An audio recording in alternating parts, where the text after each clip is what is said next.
Welcome, friends, and hello. My name is Eric. I'm the host of Talking to Famous People. I'm joining you today on a very rainy Monday morning here in Los Angeles, right at the very end of the year 2020. After a year like 2020, you might be asking yourself, is there something wrong with me? Shit sure seems to have gone crazy. No, there's nothing wrong with you. Shit just kind of went crazy, I think back on 2020, it's been a good year for me. I'd say in general, pretty positive year. But it's certainly the case that lots of crazy shit went down.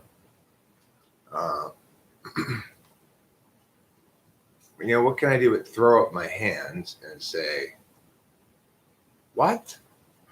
As I read in the Google News, Southern California can have extended lockdowns thanks to 30,000 new COVID cases and thanks to the holidays. Okay, so we're being punished for visiting family on holidays, I guess.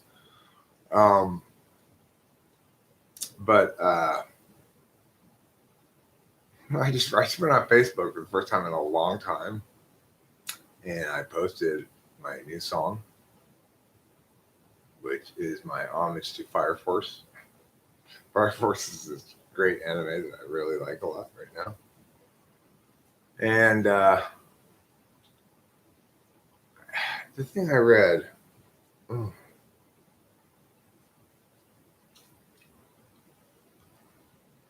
it's like, what does one do with it? Because obviously I'm not going to comment on it or anything, but a former assistant coach of mine, Kunkel, he posted on Facebook some tragic news that he had lost his father. And he said, I just lost my father to COVID-19. The doctors said he was perfectly on his way to a surefire recovery. Then came the heart failure.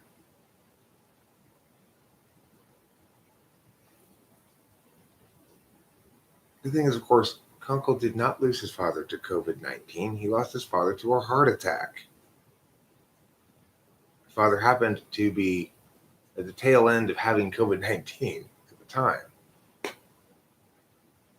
That stuff makes me just, what? The way you put it, the blindness, Of course, his father just died, so I don't want to criticize the guy, right? I'm not trying to criticize him. I'm just saying, that's where we are. That's where we are intellectually. I just lost my father to COVID-19. He was on his way to a surefire recovery when he had a heart attack.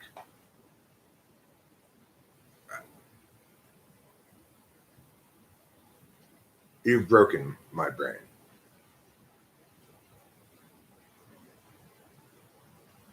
What does one do with that? Just lost my grandma to COVID-19. She was coming back from the doctors when she got shot by some muggers. She was coming back from the doctors after receiving treatment for COVID when some muggers shot and killed her. So, yeah, I just lost my mother to COVID-19. It's the same thing as what Kunkel was saying there, He just lost his father to COVID-19. The doctors said he was on his way to a surefire recovery, and then the heart failure came.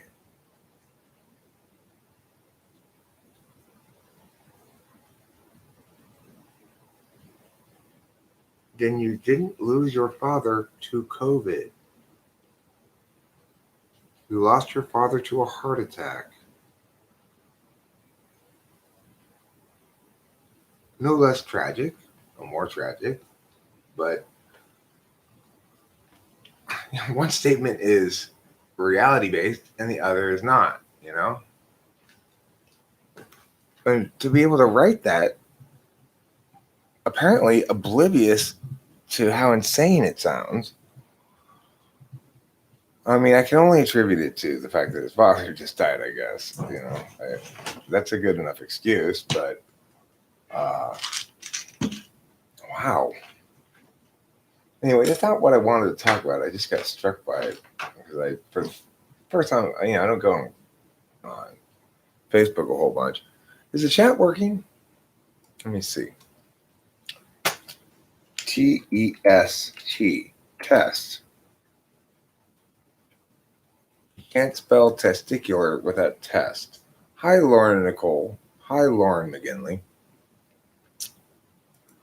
I'm currently talking about paint colors and how I want to invest in my corporation idea that I had earlier today. A paint company that only makes a color of paint called scrotum.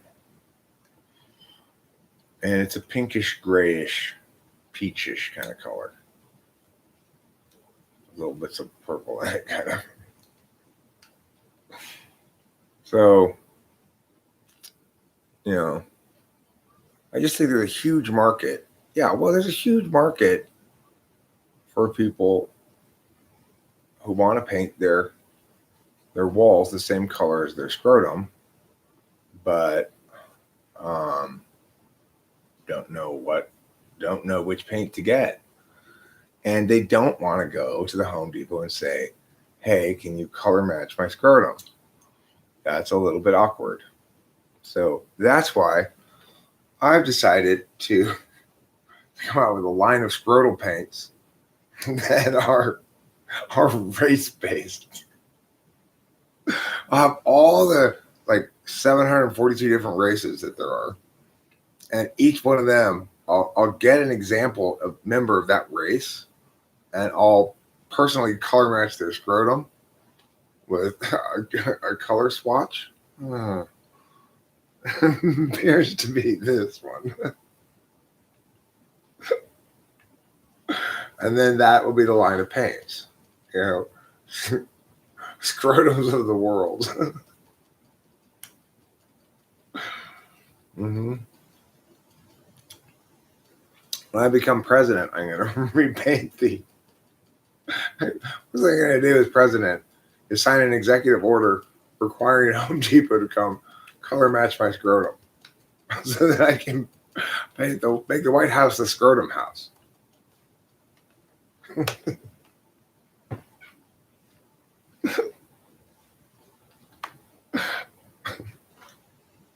I'm in a silly mood this morning. I'm sorry. If you haven't seen my my new song video, please do take a chance to look at it. I wasted all night making it. Well, you see, I'm really feeling Fire Force right now, is why. I'm really feeling it. Fire Force is just fantastic. How would I describe Fifth Slot FE? Well,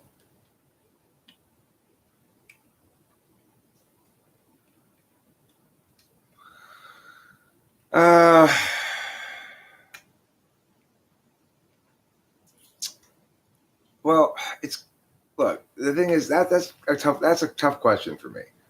When I'm looking at my SI for an answer, I'm not finding much of anything. I could say Fifth Slot FE, being an interface function, is going to be sort of subject, I guess, is this sort of native form perspective. That would mean that probably, whereas in the fifth slot, you don't really effectively use it as a subject very much, without kind of tricking yourself into it. I guess you could say you like to experience it as an agent and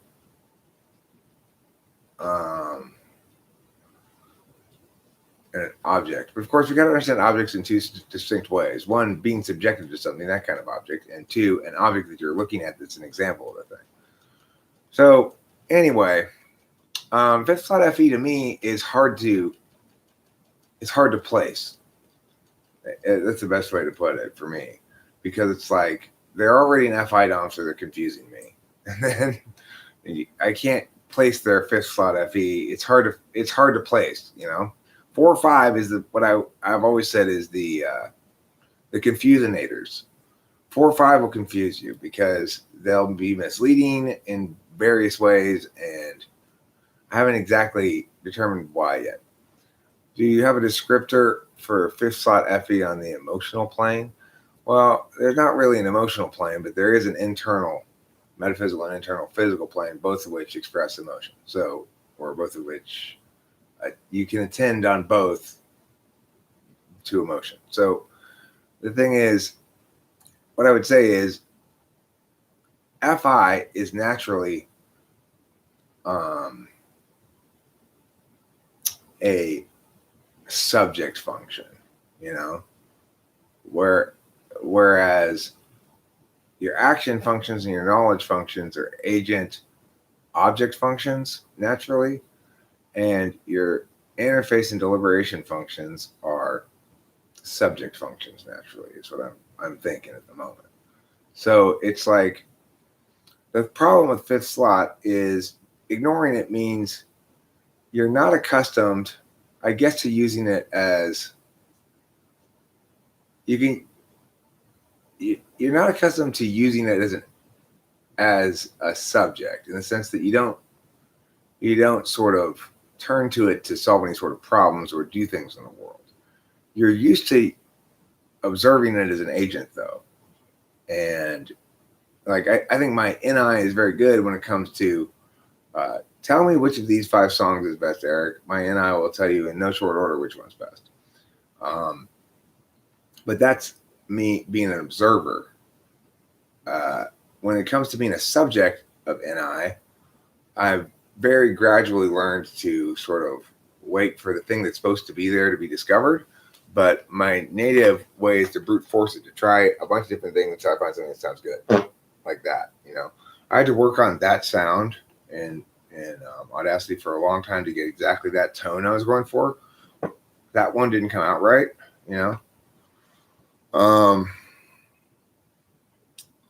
Your inner bacteria are sick with outer bacterial infection. Not sure about something else wrong with you. Well, whatever it is, I'm sure it's COVID.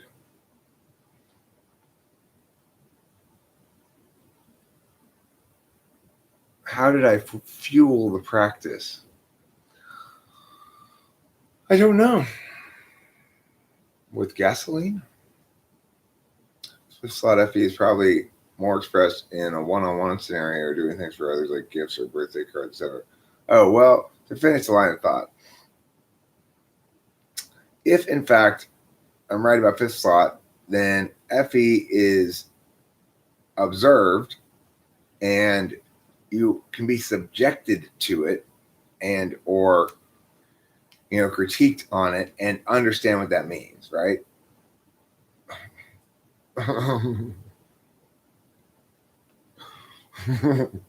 Yeah, I agree, Paul.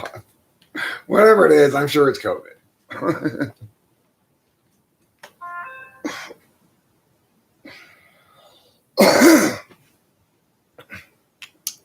So that would suggest to me that, yeah, they will note Joe wasn't being very careful with Judy's feelings tonight when they were at the party, and they will be subject to either praise or critique on those things and understand what it means.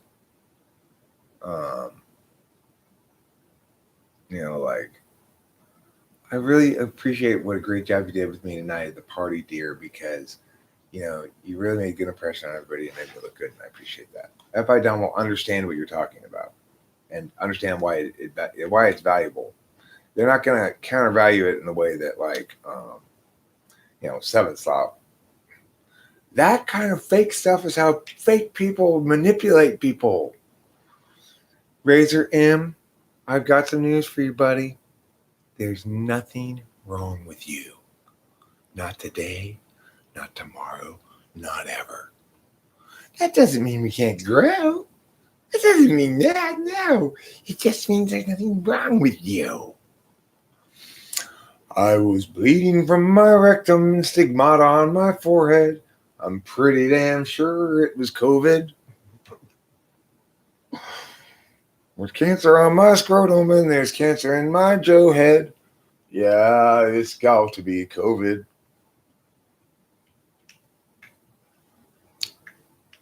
Listen, Razor M. I want to tell you something. I want to tell everybody something. What really matters is that we all learn to love, to live being lifelong learners. That's right, because this is a classroom of learners. We are here to learn. We're not here to make googly eyes at our friends. Okay, here, hey, up here, mister, up here. Up here. I'm up here. Thank you. Okay, so who can tell me why we're here? Lorna, why are we here? What are we here to do? What are we here to do? What are we here for? Are we here to make googly eyes at our friends? No. Razor, what are we here for? That's right. We are here to learn. And what does it mean to learn? It means to gain new knowledge. And how do you gain new knowledge? Right? By learning, of course. So what have we learned today?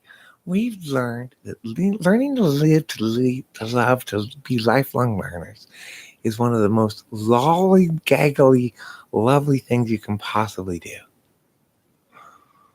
A better place to discuss what? Being a lifelong learner? You're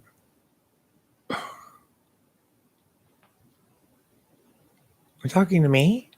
Oh, about the fifth slot thing? I would rather talk in maybe like whereby. Okay. Listen, email anthrax. We all need to eat, pray, and love every day. I know you've eaten within the last 24, 48 hours, but have you loved and have you prayed? Those are the important questions. When I pray, I say, God, please save that wicked emailed anthrax's soul. For so does he stray from the ways of the Lord. It's like SSS from DMC. I don't know what that is. I don't know what SSS from DMC is at all. That's two acronyms I don't know. Or anagrams or whatever those things are. Abbreviations.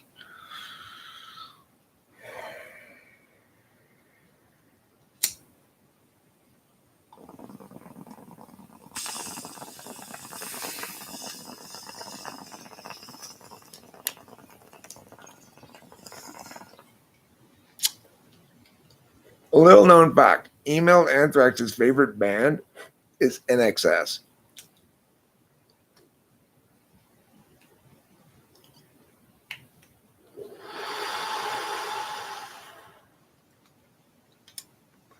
Dear God, please relieve me of my burden from living, loving, learning, and praying. You can't pray for that. You've double bound yourself then.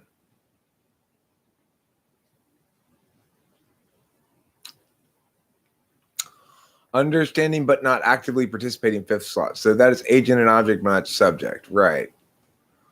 You don't use it as a subject. You don't think of it as a way to act upon the world, really. Even when you do, you're not aware that you're doing it, really. It's just sort of happening. But you're willing to be held accountable to it, you know? So the thing that's tricky about this is to remember what it means to, like, for me anyway, to remember what it means to observe some kind of an object versus be subjected to. That's the thing I got to keep reminding myself of. Because we use the word object in two different ways, you know, or more than that, really. But today you played WOT, and some guy said I should play with Barbies, even though I still won the game. What's WOT? World of Twarcraft? World of Twarcraft? That's hard to say, Twarcraft. You find fifth thought, sleep to the first. From a fifth thought into your purse. Oh, World of Tanks. It's kind of like World of Warcraft.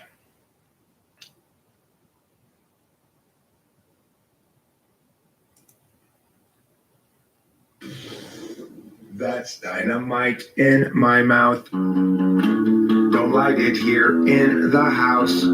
20 other fires still yet to douse. Surround those liars up.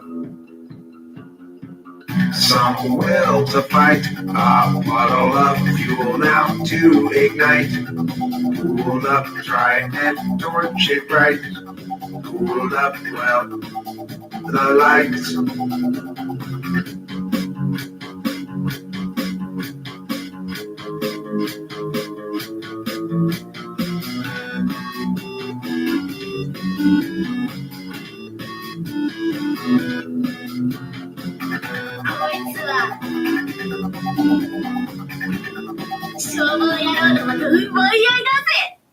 That's dynamite in my mouth.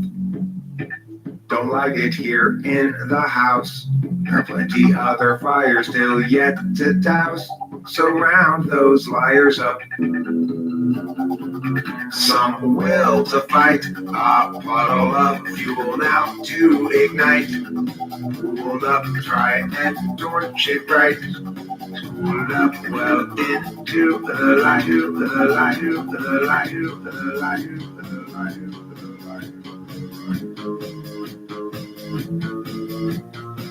Shoshida. Shoshida. You know what Shoshida means? Shoshida means, okay, well, thank you for your feedback, Sky Gear.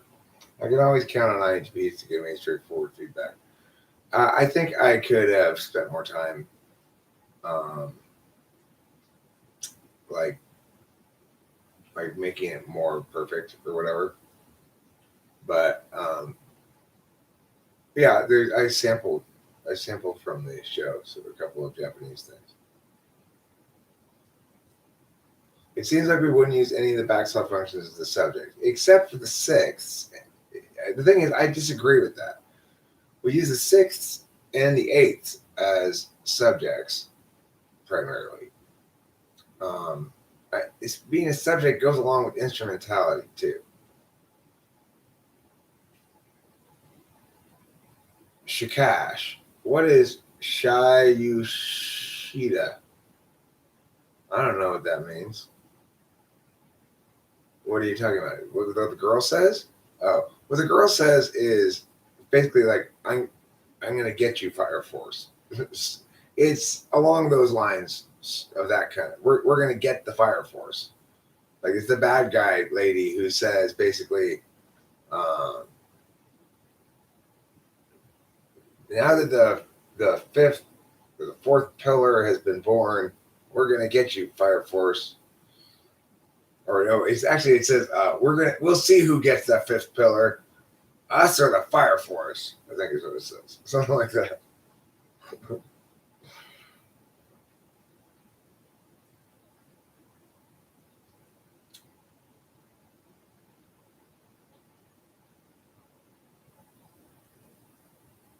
I have no idea. Well, I don't speak any Japanese. Except for I can say wade wade mia mia mia, wade wade mia mia mia. So it seems like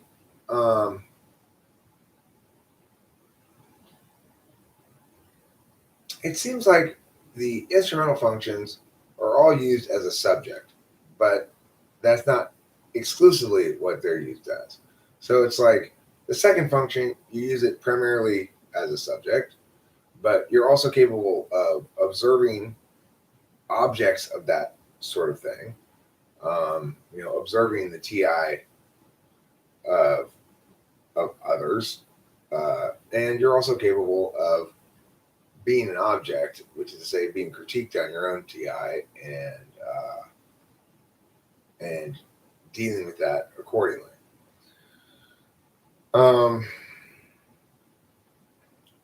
In the fourth slot, SI, though, it seems like, for me anyway, the I'm comfortable being an agent and an object, but not a subject. So I'm not sure what to make of that. It's more like I feel as though I should be a subject. I know I should be a subject with it, but I tend to default down to um, being an agent or an object, which is to say, to experience the consequences of not eating for too long, something as being an object of my SI, or also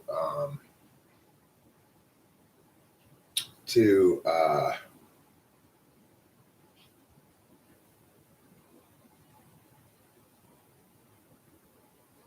to just experience like the feeling of taking a bath and the warm water and stuff like that.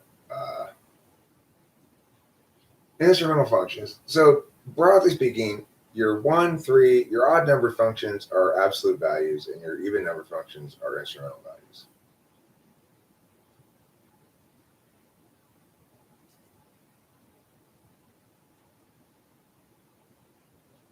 So it's a complicated thing then, because it's like your foresight function is instrumental, which means to use it well, you have to be comfortable using it as a subject because, after all, it's instrumental to you.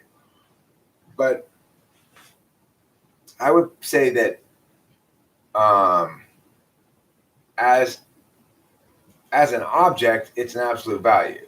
Like for me, this is my experience of SI. I don't know how well this generalizes, but for me, basically, as a subject, it's an instrumental value that I know I'm failing at.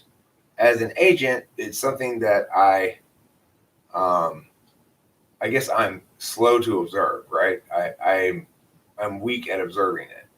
I know what it means to observe it, to pay attention to my bodily state, but I am prone to not doing so.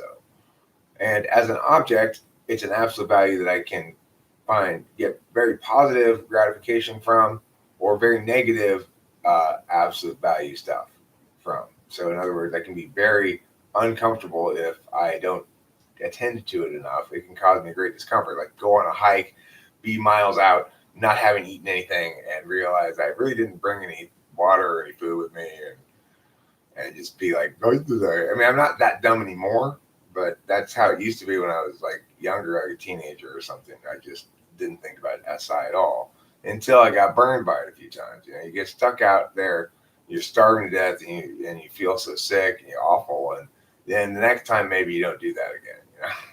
I still do shit like that occasionally. You know, right now I should go get some food. I'm going to do it. I'm going to go get some food and beverage here to eat something.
So, I'm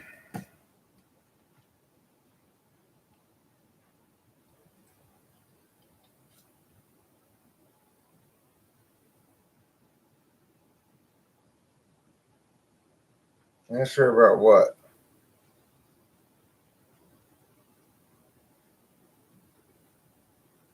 Do I speak Finnish? I don't speak any Finnish.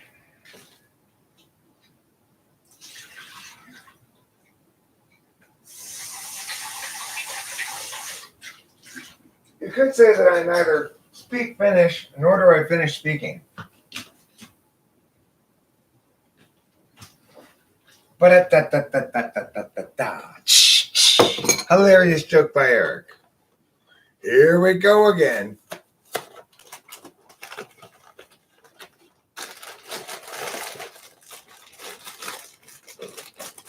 Look at the fine mess you got me into now, mister. Fine mess you got me into.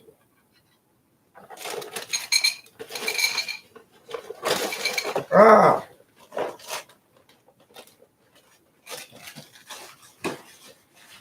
I don't want to spill even a single wheat.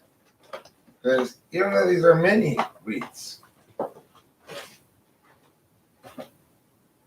my bowl is full of wheats. Frosted mini wheats. Now I shall pour some milk. Why? Because that's how you make breakfast soup. There. By combining these two ingredients, I've constructed a dish known as cereal. Yes, cereal. God's gift to easiness. If you have milk, right? If you have milk. That's the problem with cereal. Then you got to have milk. And milk goes bad. Milk's one of those things that goes bad.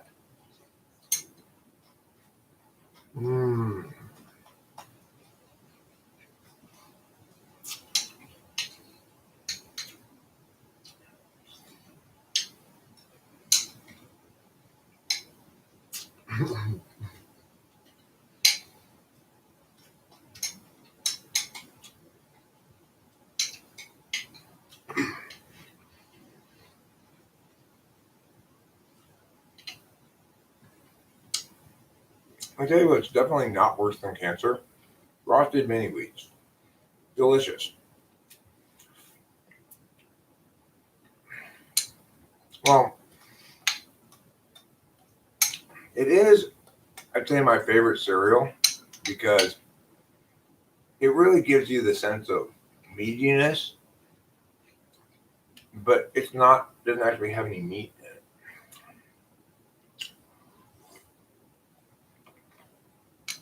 You know, like frosted mini wheats, they should be called frosted meaty wheats. Don't you think so?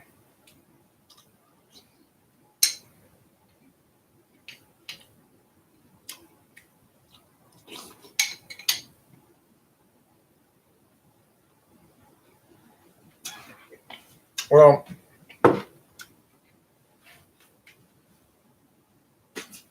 I think we try to avoid using our fourth thought as a subject because it prevents us from using our dominant function as a subject, which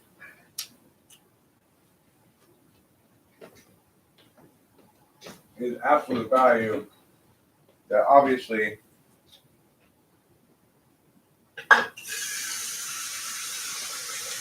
supremacy. So it's like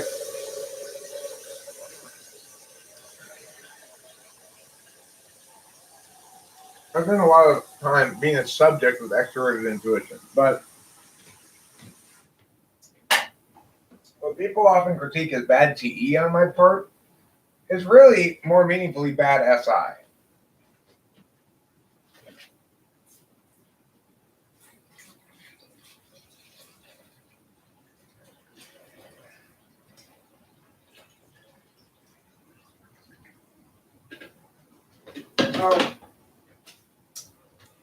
When you say that my channel's problem is bad TE, it's really missing the point. Because bad TE suggests I'm trying to solve a problem, but my TE is inadequate to do it, right? That I have a clear desired outcome, but my TE is not activating to do it. Because I've got 7th slot FI, which means that's an absolute value. But it's also my polar. It means I countervalue TE primarily because I don't know what outcome or goal I want.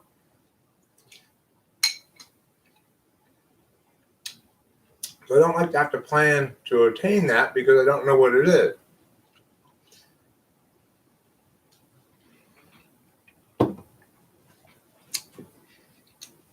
Well, Katie, let me share the good news with you.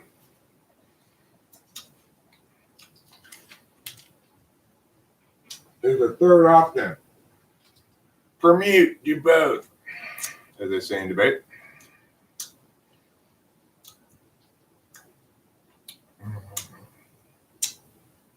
What flavor is this? Vanilla?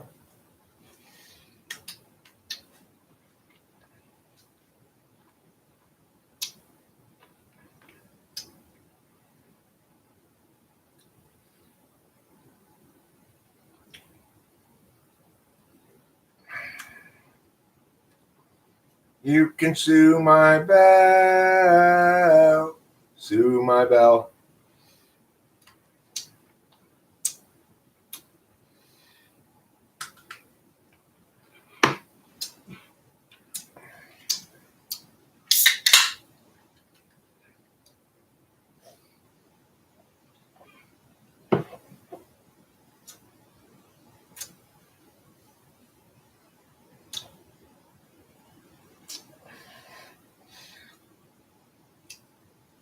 Fruit on the Bottom is my gang name.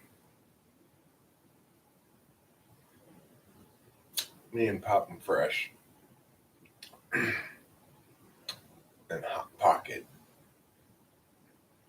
form a tough gang. There's Pipin' Hot, there's Hot Pocket, there's Poppin' Fresh, there's Pipin' Pop, there's Hot and Pock, and me, Fruit on the Bottom. What do you mean it's an insulting gang name? I don't understand. That's better kind of yogurt. Why would that be insulting?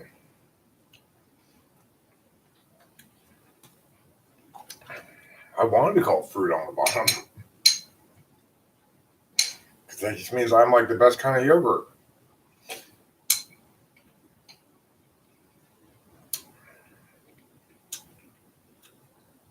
Email Antarctica, I must say it's a very good suggestion.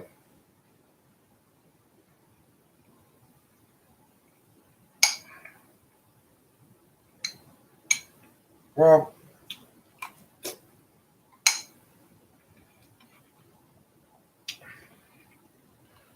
what I mean by that is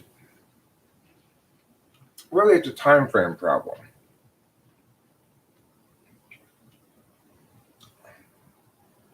I better know what I want to do than what I want to accomplish. So that makes it really a time frame problem because it means, in some sense,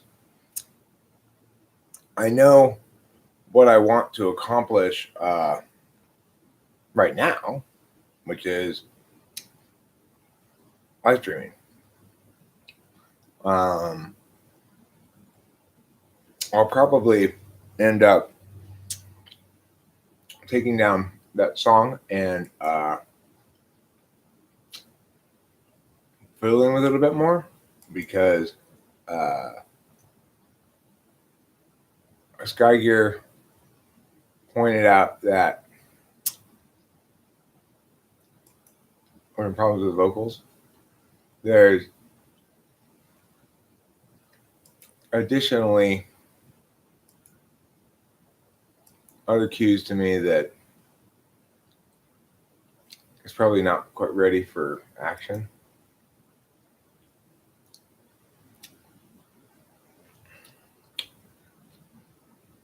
You don't really want that in a relationship, though. That's the thing.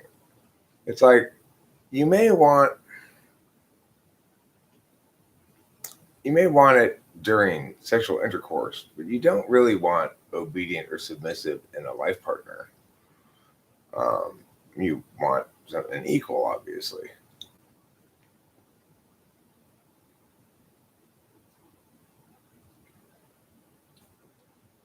Well, no, not really. It's a matter of FI because the key word there is want, not accomplish.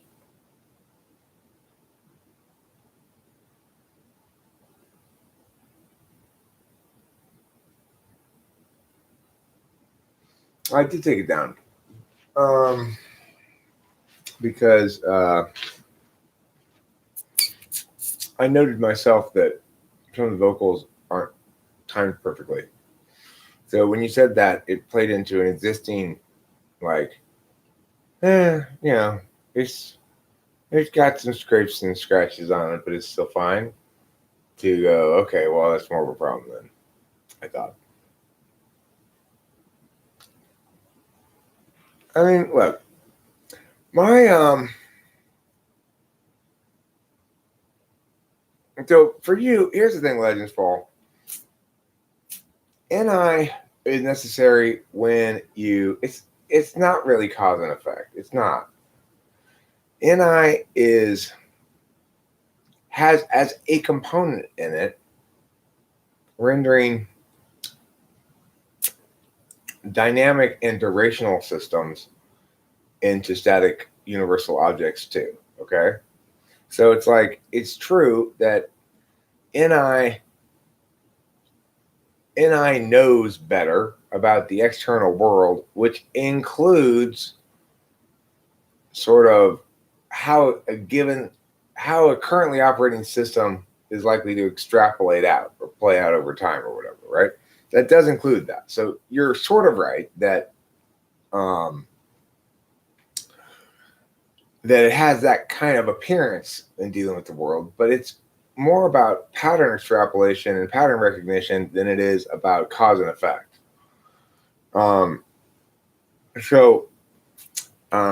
NI can tend to jump to singular answers about stuff that actually have complex explanations, right? And I can want to say, well, this happened because Bill Gates wants to sell vaccines or something. That kind of like single explanation. Well, it's extraordinarily unlikely by any reasonable calculation that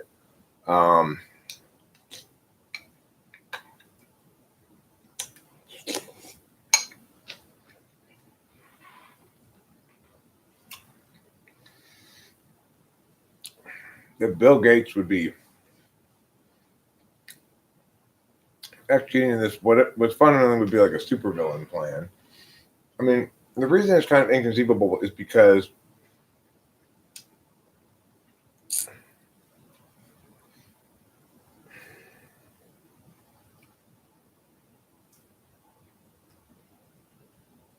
it's like there's too many people, too many leaks, too many possible leaks all along the way. Something like that.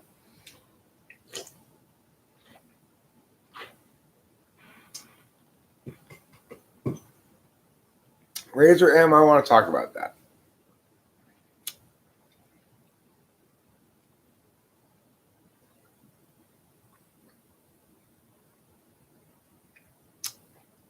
Cause and effect is not a conditional if-then statement. But I want to talk about what Razor M says here. I've talked about this before as well. For a modern male who's not ultra chadly, anybody who's not ultra chadly, that includes probably every male here, probably includes 90% of males or something like that. Some ridiculous number like that. But for almost every adult male, it's going to be the case that their long-term relationship partner has slept with more people than they have. Possibly a lot more. In other words, dudes feel emasculated by knowing their woman's really experienced because, after all, she's been with so many guys. The chance of you matching up, like you being at the top of the heap, gets, like the chance of you being at the top of the heap, if you're interpreting it this way, gets decreasingly likely the more people she slept with, because the more individuals you're competing against. Okay? So it feels very emasculating, this reality. And it can be something that causes one to experience a kind of ontological anguish if one lets oneself. Here's the thing.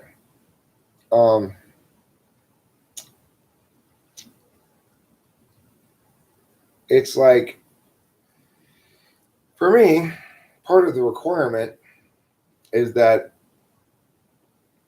the woman that I end up being in a relationship with needs to be responsible for my male ego. I got out of the last relationship in which I was with a BPD woman who like regularly attacked my masculinity however she could, and even though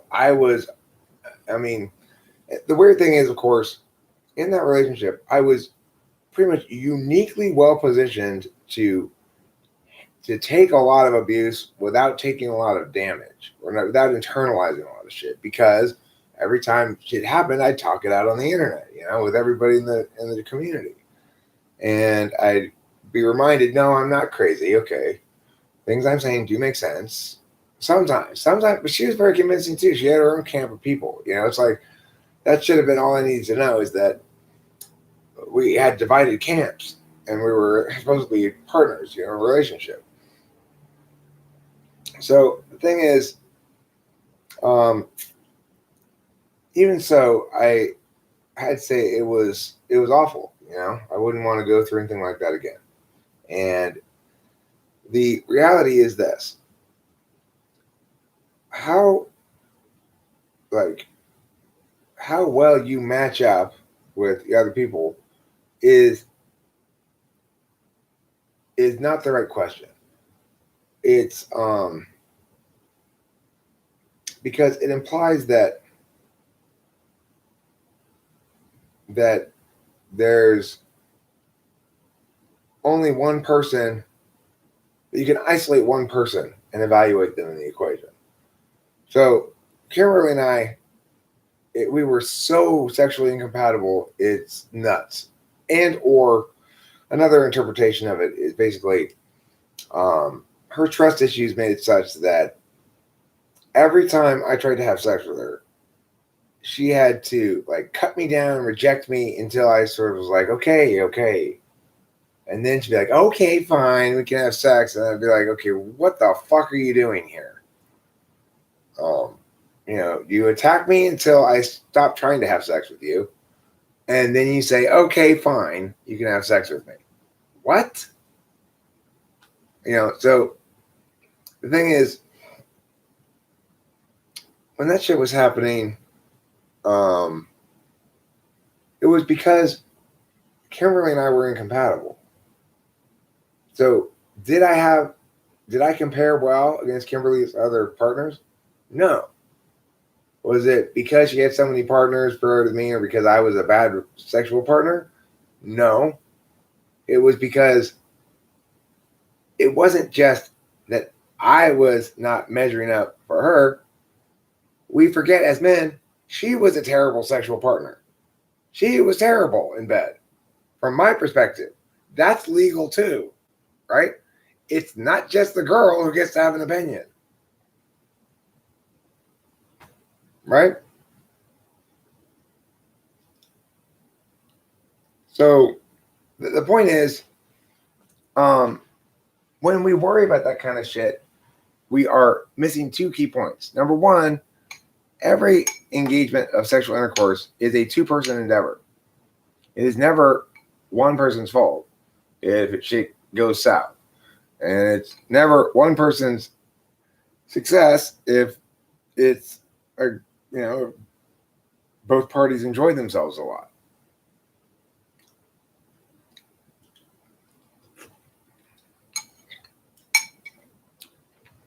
So the thing is, going into this relationship, I knew that I wasn't, again, going to tolerate someone telling the wrong stories to me anymore. Right. Now listen, bitch, these are the stories you're telling me, and you better not deviate from those stories, was my attitude coming into this relationship. What I discovered is that an INFJ with a healthy attachment style is the polar opposite of attacking me, right? She's well, the thing is, Rachel and that's not my experience with Rachel. That was my experience with Kimberly. And it wasn't because she was a woman. It was because she had an attachment disorder. Jennifer Lopez sucks so much ass. How much ass does she suck? A lot. More than a whirlpool that drags donkeys to the bottom of the ocean. That's how much ass she sucks. The perpetual donkey drowning whirlpool of North Igualta Island, just off the coast of Argentina. It is known as the most ass-suckingest place in the world.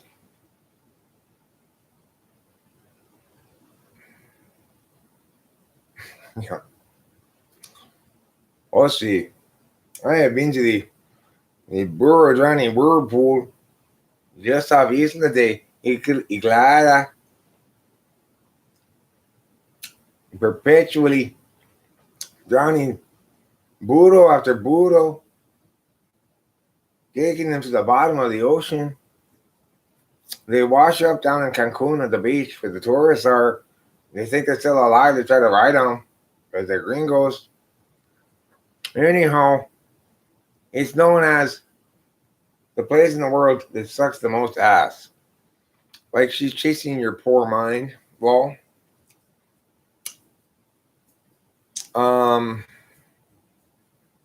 I saw men wearing it better than her. Jennifer Lopez. We're talking about Jennifer Lopez. Whenever I start talking about Jennifer Lopez, I find myself talking about burros. Is it because Jennifer Lopez is secretly a donkey? She might be. She might be a human-shaped donkey with no talent and a big ass. It's possible. Unlikely, but possible.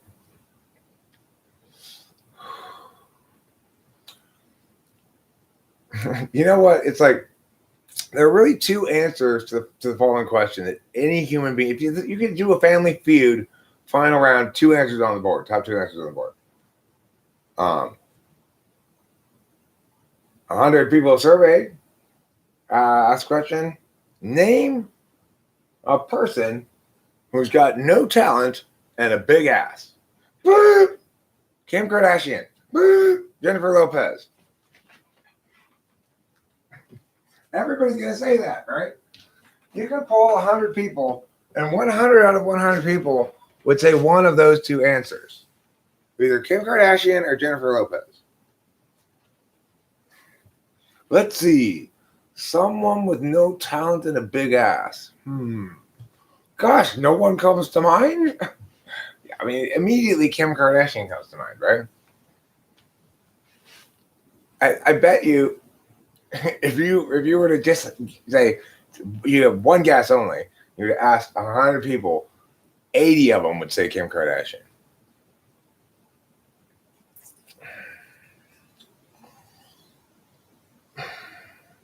That's not called talent, Broccoli Todd.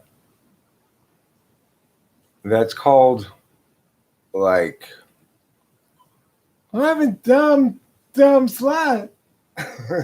Like, you know, Kim Kardashian is just such a dumb dummy. I don't know what to say about that woman.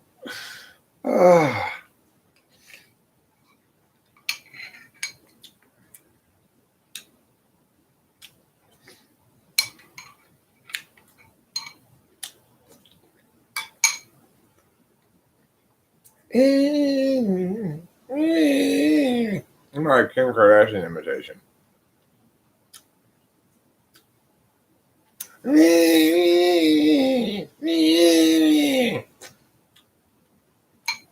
Kim Kardashian?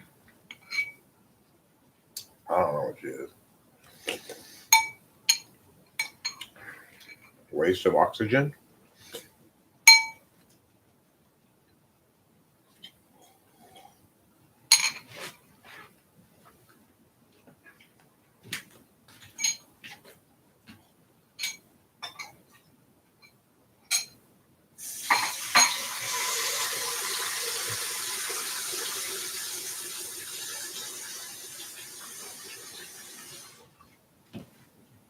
The only one dumb enough to think Kanye West is smart.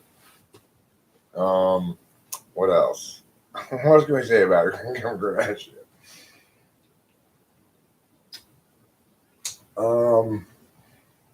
She made that video with him.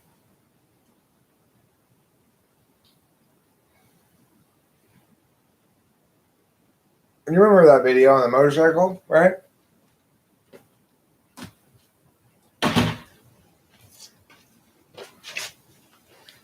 She thought that video was cool. That's how dumb this woman is. She's like, look at me, I'm so great on this in this video. Kim Kardashian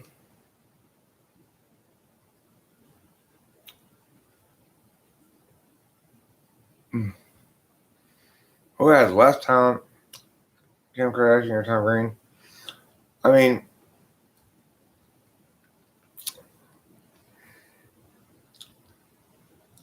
like, clearly Kim Kardashian has less talent, but that doesn't mean that Tom Green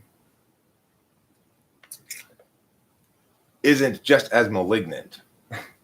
Okay, Tom Green's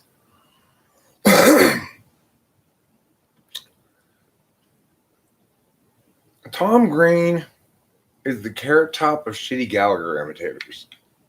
I think it's a good way of describing his comedy.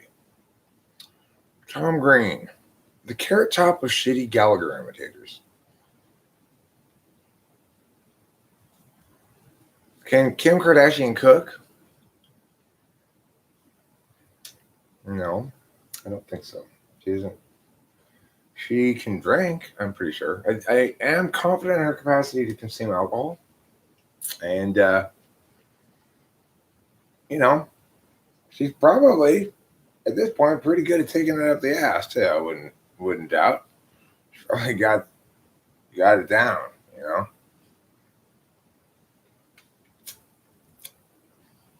Because apparently, it's not necessarily pleasant or comfortable to take it up the butt, Define talent, ENTP.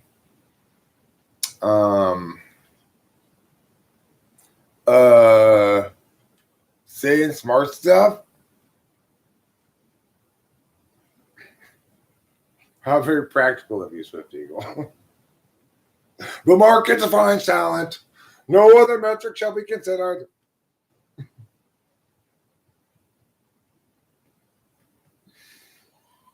Like talented people say like really smart stuff, but like people that don't have any talent, they like don't have anything smart to say really.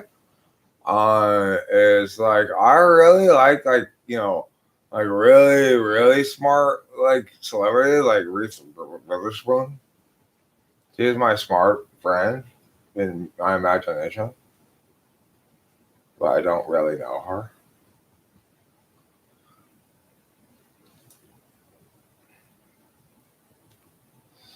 Tender, loving care. Hi, friends. I'm here tonight to share with you a little bit of my tender, loving care. Who's feeling like they could use a little caregiving right now? Because I'm ready to give it out. I'm ready to give out some care. I'm going to give out some care.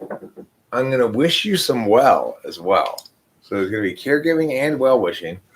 There will also be some placebo benefits.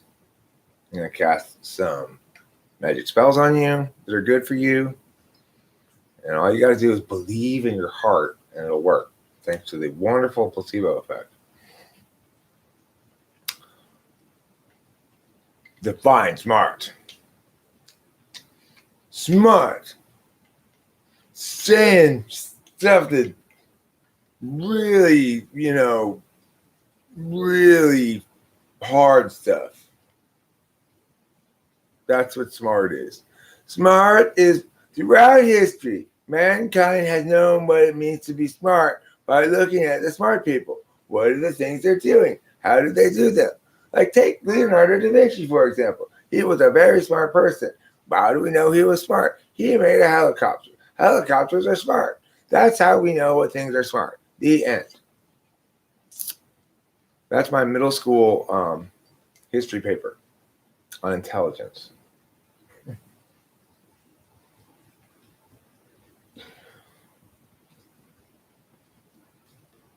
Throughout mankind's history, since the time of fires and caves, we have been fascinated with the subject of,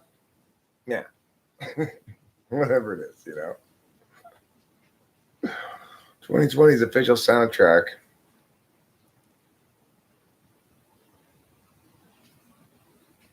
is Stop in the Name of Love Before You Break My Heart. I'm pretty sure. Intelligence equals ability to learn? No, that's learn leligence. That's learnigence. I'll tell you who's smart. Jordan Peterson's smart because he knows that TE shit's all that really matters.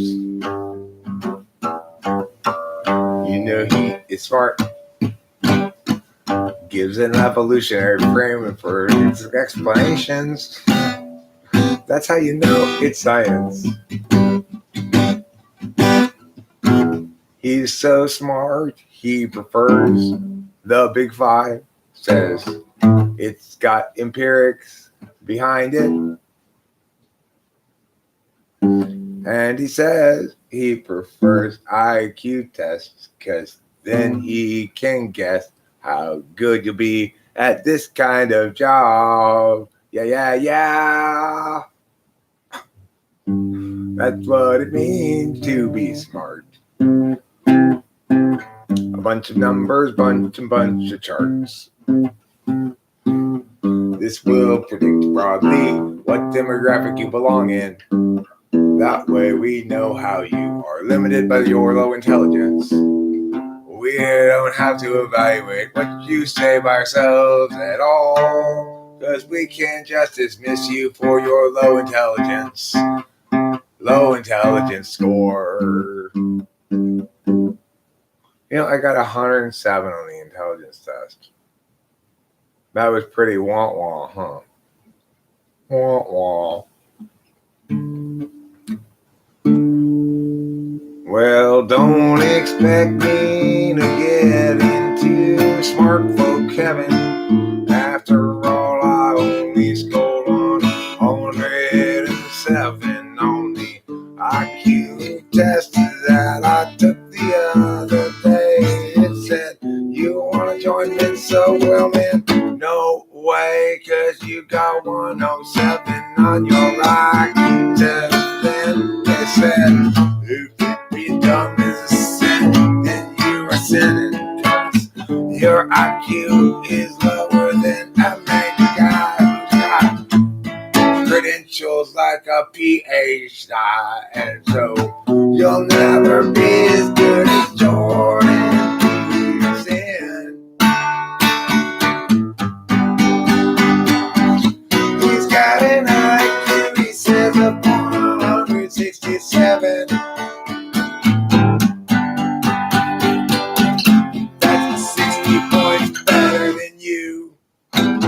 You stupid 107 poo. You'll never accomplish anything in life.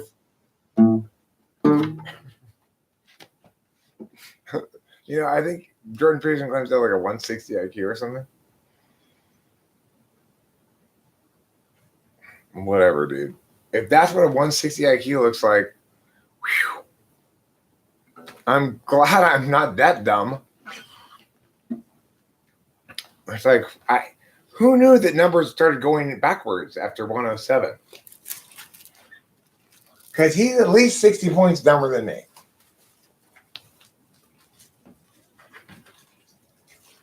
After all, he ascribes to the Big Five and IQ test scores. as like the holy grail of psychology.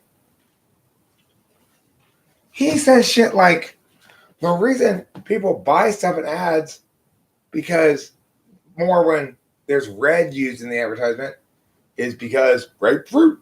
Back when we were hunter gatherers, it had an evolutionary advantage to seeing ripe fruit, and the color of the fruit is red, and that's why you wanna. That's the evolutionary advantage here. Ripe fruit. They'd see the fruit, it would be ripe, it would be red. They'd want to pick it. That's why nowadays, when we see red in advertisements, we're more likely to buy things. Ripe fruit. Jordan Peterson. If that's what 160 something IQ looks like, I want no part of it because it is dumb.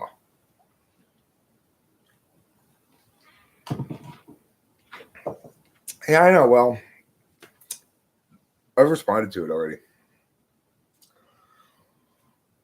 He's obviously not listening to me at all.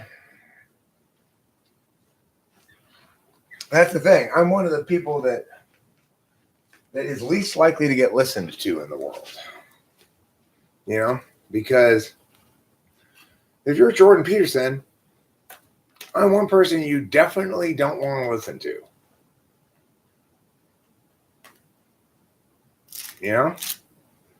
Because I'm just some random dude, but I mean, I tear him to pieces on his absolute relativism and point out that it's a bad frame of reference for a lot of reasons, especially since he's attempting to communicate truths of some sort. Rowan Atkinson. Well, I mean, that's the thing, though. Smart doesn't mean right or good. That's why I think it's so stupid. It's like I'm either right or wrong. It doesn't matter if I'm smart or not smart. Those are not relevant to what's being said. So it's as soon as having a high IQ score wins me an argument, I'll care about it. I don't think it matters. As soon as Big 5 score tells me anything meaningful about why a person did this or that, I'll care about it. But they don't do either of those. None of those things do either of those things. So,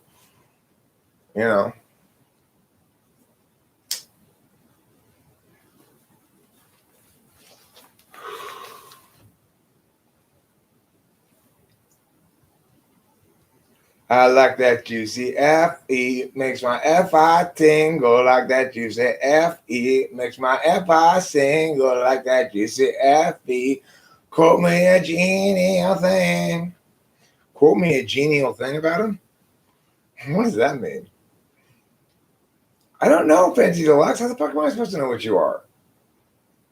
Aren't you the one who's been saying you're an ENFP? Didn't you say you were? I don't know if you were or not. Do I look like some sort of expert on Finji Deluxes? Do I look like a Finji Deluxe appraiser? A professional Finji Deluxe appraiser?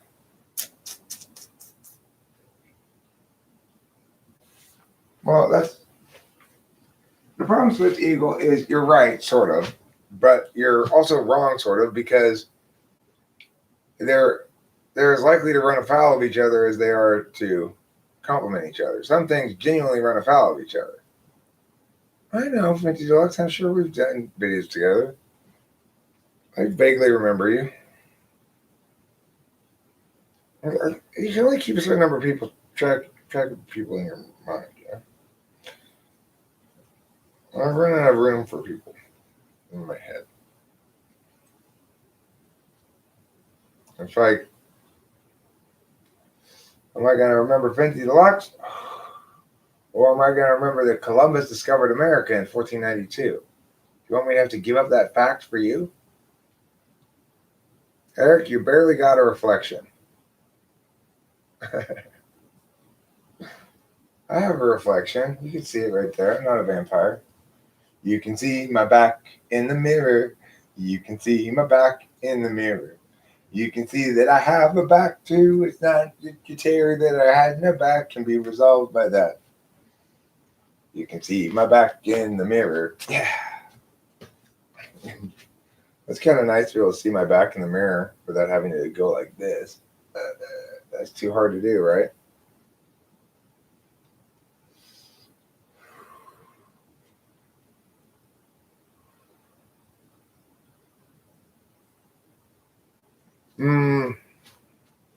Well, I was, but it was a baseball bat, not a vampire bat.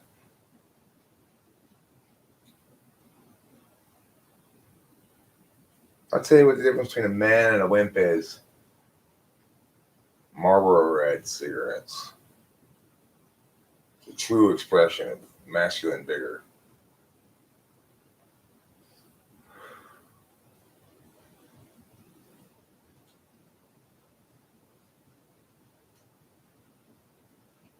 Oh, me? What I'm doing wrong, what I'm doing right?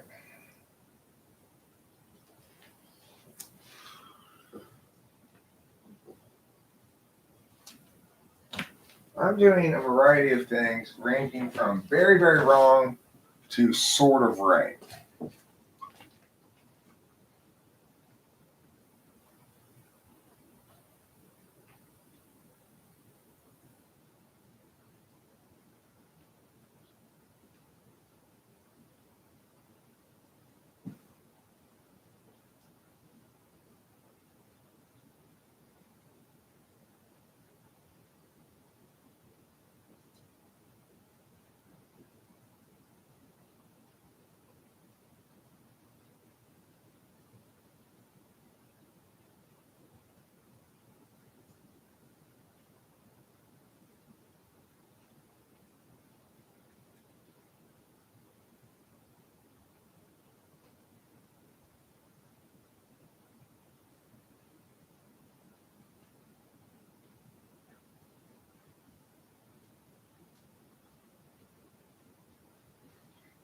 Incidentally, legends fall.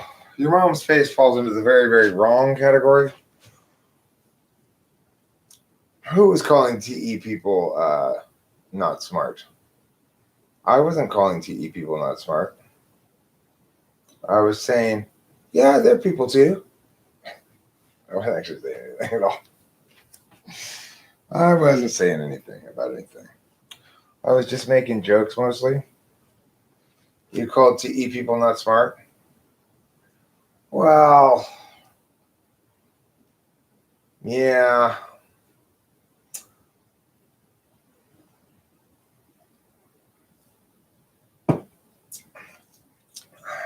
Apparently you did call them that.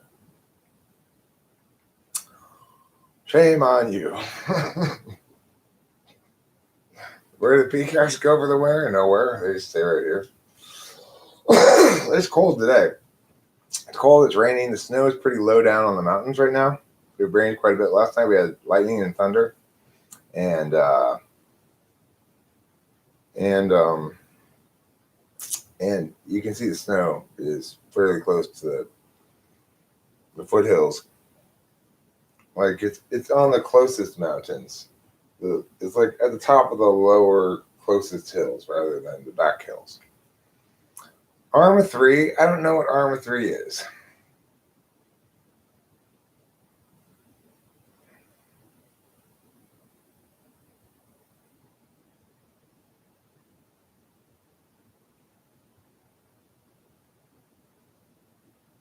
You mean superimposing images? You mean you're in your mind? I can't do that. I can't visualize stuff at all. You're talking about an ability that is far beyond me. Army simulator. It's like make your bed, make sure your uniform's pressed, do push-ups, like that kind of stuff. Go to the mess hall, pull PT duty. Arm and Hammer is a brand of baking soda that I like. Arm and Hammer is a brand of baking soda that I like. You are a dirty, dirty person with your dirty words. Everyone knows that bussy is a bad word. There's something wrong with you, George Foreman. There is. Do you know what it is? I'll tell you what's wrong with you. You come in here with a crass attitude and a potty mouth that makes me just want to twaddle my clit, as they say in Europe.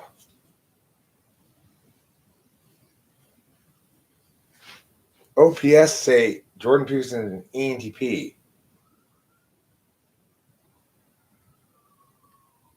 Well, and that's why you don't listen to OPS. Because when you do, you hear crazy talk. Anybody who thinks Jordan Peterson is an ENTP is just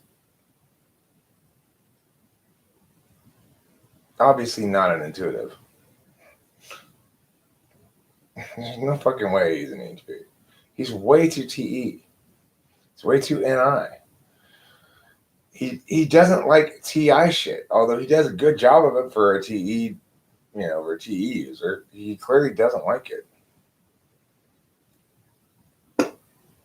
INTP. Buh. No, he's not. No, he's not. What's TE? Extroverted thinking. It refers to the process by which you pay attention to attaining an outcome, getting from A to Z, turning a fluid system, real-time, real-world problem into some sort of ordinal set of steps by which you'll attain a solution.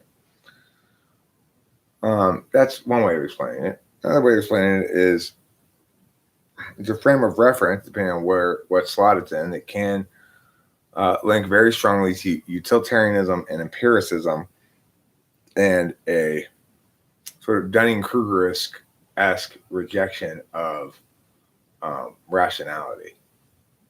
Oh, Jordan Peterson? Oh. Yeah, he's T for sure. That's why he's so into Slay Dragons, Clean Your Room, shit like that, and into things that are absolutely relative, which is to say, like logic is relatively absolute.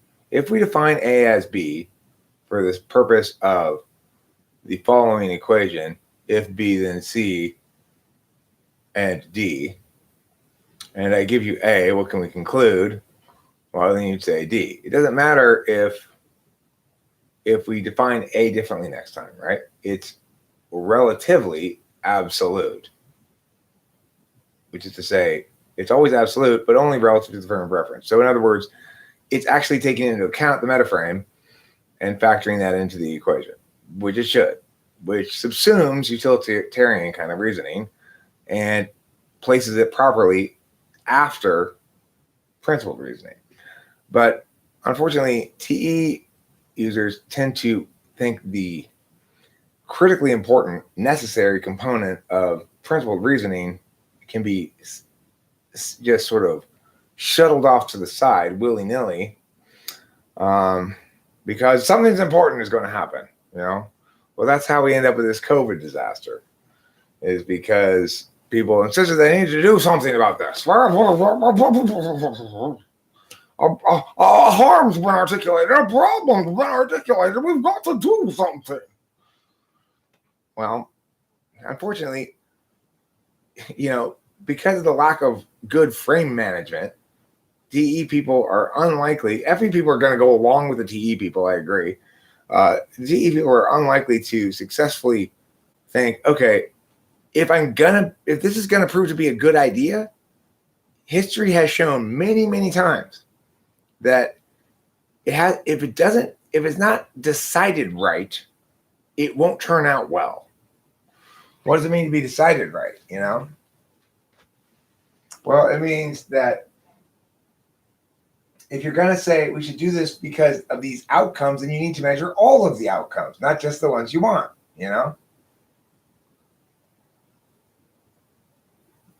At some point you have to use a disinterested calculus. You can't just be an advocate and assume that the problem is clear and action is necessary. Before anybody advocates any action, they need to establish inherency, which means that the problem won't solve itself in the status quo, and that it's significant enough that it's necessary to take action. Also, that they need to show solvency, then that their action will in fact solve the problem or attain substantial movement in that direction. Well, factuality is only ever meaningfully anything when used in an argument. So yeah, factuality is one component upon which you can critique an argument. So if I say, well, they did a study in 2005 that showed and you say, well, this study in 2019 debunked that previous study, pointed out the methodology problems, and actually gave us the following contradictory data instead, then you'd win on factuality grounds. That point, basically on recency grounds for the evidence and the fact that the evidence you're presenting is directly responsive to the evidence they're presenting. So in that case, you're going to win on factuality grounds. That's the role that factuality plays in debate is, yes, there are facts, and yes, there is evidence. And the problem that people have when they try to squeeze bullshit by is you get to look at the evidence. You read the card yourself and say, it also says here in this part that you didn't highlight, So,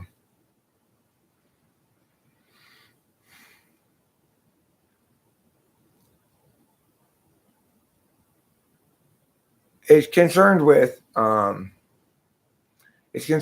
the rightness of the process, knowing that will attain the best outcomes because outcomes are factored into the I guess resolutional processes of rhetorical debate, like your adversarial rhetoric. Factuality can be determined used to determine the truth values of variables. Well, right. I mean, so basically, the thing is this: any claim can be stated, and if left unchallenged, the person who states the claim can proceed as though it were accepted as true. That doesn't deny the people who hear the claim the chance to later on go, well, I never agreed that it was true. But the thing is,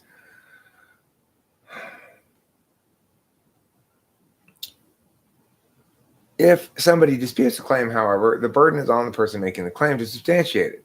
So in other words, we make claims all the time that aren't substantiated because we don't need to substantiate most claims.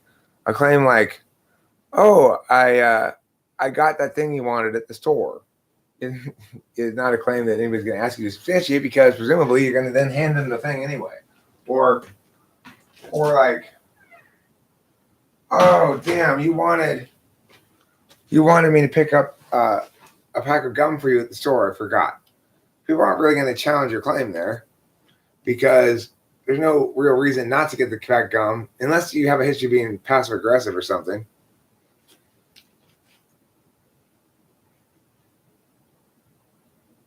Who's trying to challenge you on being an ENFP, Fancy Deluxe?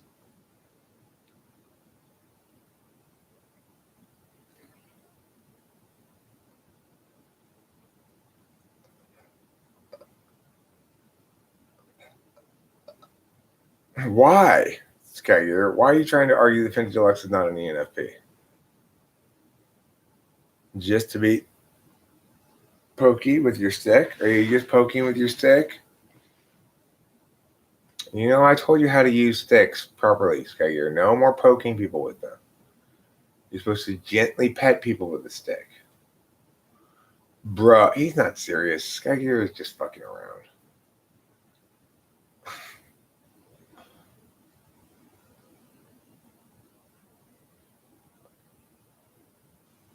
Einstein is 1 in 10 billion. I mean, I don't think Einstein's that uncommon particularly. It's not so much that what he did was so incredible as he was positioned well enough at the right time and place to meaningfully solve. He was in the right time and place in intellectual history, and he had adequate intelligence at that time and place, adequate nonlinear thinking. But the theory of relativity doesn't seem any longer anyway non-intuitive to me. It seems entirely the only intuitive understanding of a macro universe that we can really sustain. It goes beyond just speed of light stuff, because it's fundamentally, well, no, I'm saying, when I say this, I'm in part saying that what at its time is an incredibly genius insight, later on begins to increasingly seem obvious as it becomes part of our collective intellectual understandings. So it's like, whereas Einstein gets a lot more sort of love and shit from the world's genius admirers, there are people who I think of as doing more impressive work, I guess. Especially the guy, I can't remember his name off the top of my head.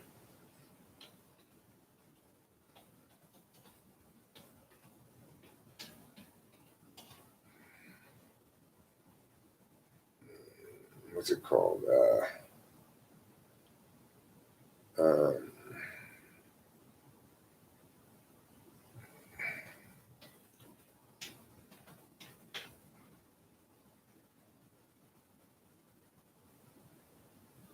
Well, like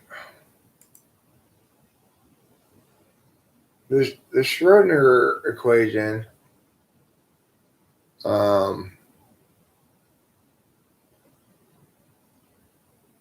is much more impressive to me than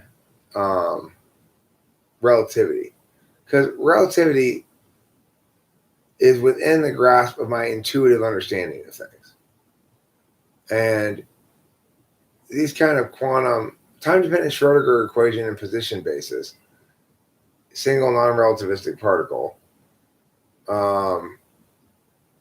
like, I think that Schrodinger is more impressive than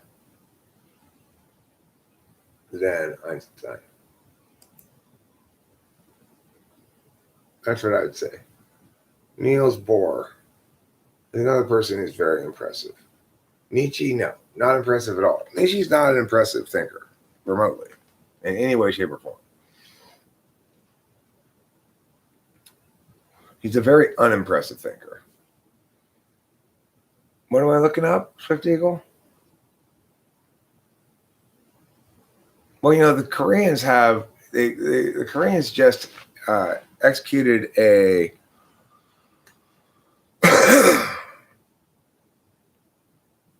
how long was it? 10 seconds, I think. A 10-second fusion reaction. They sustained a fusion reaction for 10 seconds, which is a new record. The thing about a fusion reaction, of course, I don't know if this is the case because I didn't read it, but this is a conclusion I drew from what I did read, is that you don't have to sustain a fusion reaction for very long, because it it's so hot that you could heat up a whole reactor's worth of water in just very short amount of time, I guess, right? And the way that they generate electricity is the same old way that they all do. Oh, 20 seconds, not 10 seconds, 20 seconds. Yeah, the Korea's artificial sun reactor, fusion reactor, sets a new world record for operating for 20 seconds straight.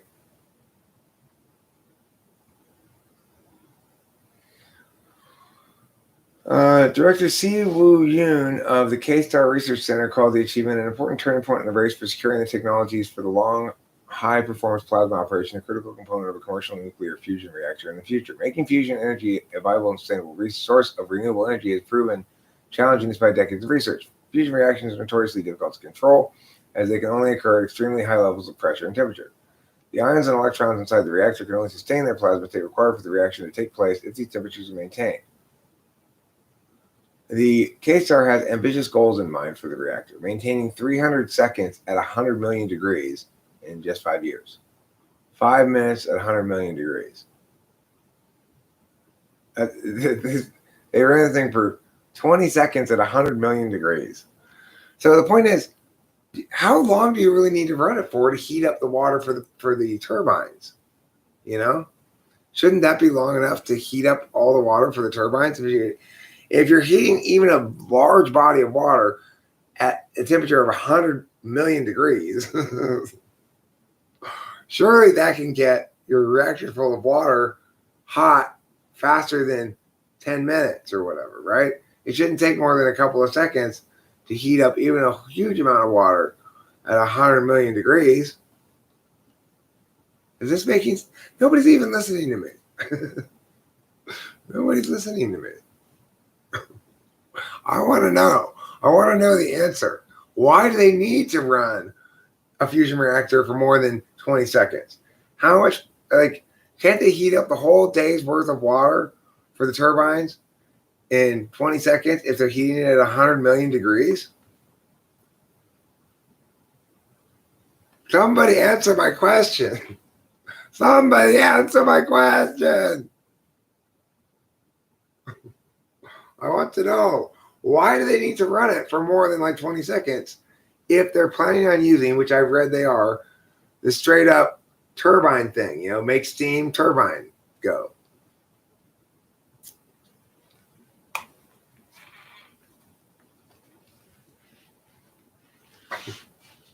You work in HVAC? I'm not answering your question.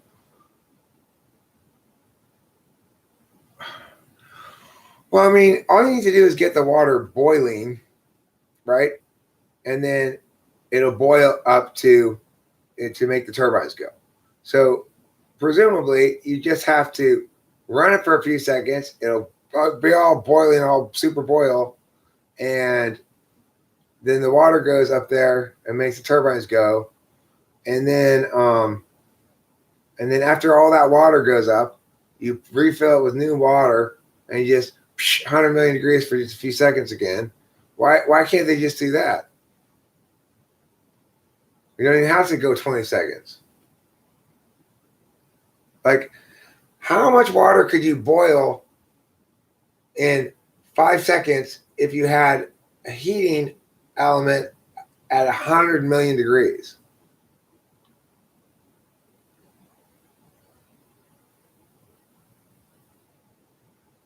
I want to know. How long would it take to heat up 10,000 cubic liters or whatever, gallons or whatever, of water if you had a heating element that had circumference at 100 million degrees?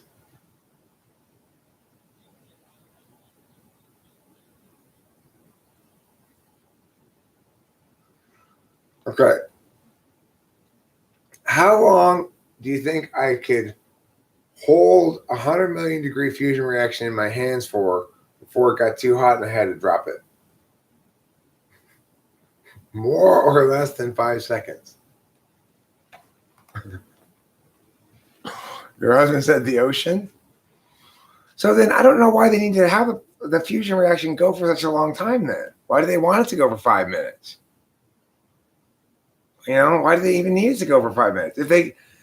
If 100 million degrees of heating for just 5 seconds could boil plenty of water for a reactor, then why do they need it to go for such a long time?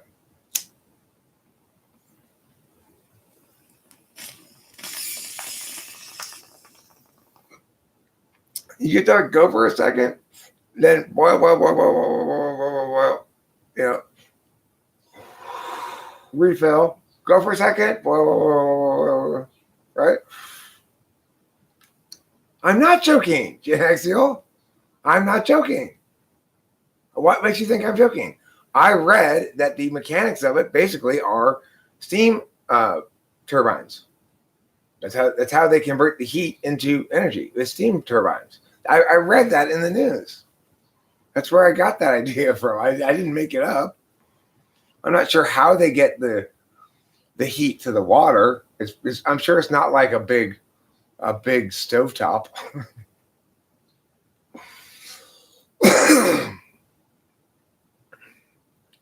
Why is this crazy, stupid, silly?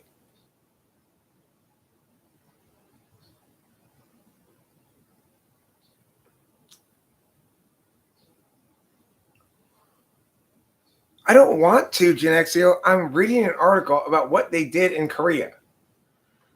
South Korea's fusion reactor set a new world record this week, maintaining temperatures of over 100 million degrees hotter than the core of the sun for 20 seconds. That's twice as long as the previous record. My point is, why do they need to have it hot for such a long time? If it's so hot that it's going to heat up plenty of water, why is this a dumb question? Why do you think I'm joking? It seems like a reasonable question to me.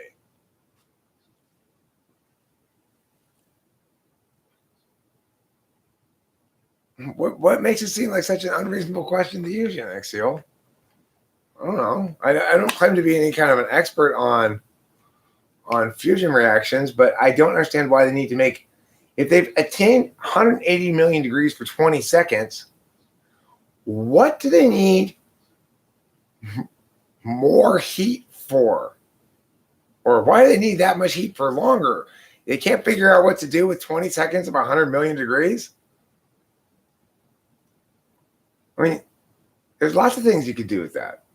How fast could you cook an egg over a fusion reactor? It's cooked. It's so much faster than a microwave. Microwave burrito. How long would it take to cook over a fusion reactor? Milliseconds. You'd be hard pressed to get out you have to keep in mind, when you are cooking microwave burritos over a fusion reaction, you really need to get a long stick. Okay? Because you don't want to get too close to that. You don't want to get too close to the 100 million degrees. You can get, something equivalent to like a sunburn if you stand too close to it for a while. The key challenge is, let's say you had, instead of an egg, which is too fragile, we're going to make it a frozen microwave burrito, okay? And you've jammed it onto the end of a metal stake that's like 10 feet long, or maybe even longer, okay? The challenge is, could you take it in and out fast enough that it would be cooked but not burnt?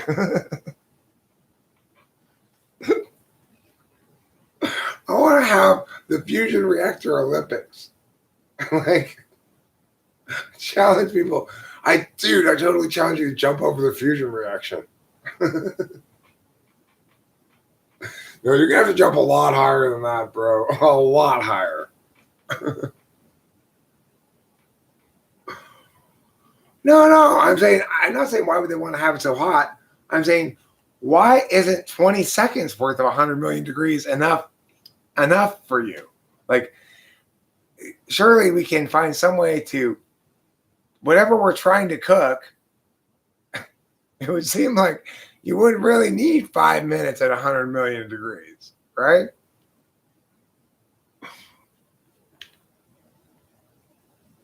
I mean, I don't understand why you haven't actually answered my question, though, Genexio. Why wouldn't that 100 million degrees be adequate to do all of the heating work it needs to do in shorter than 20 seconds?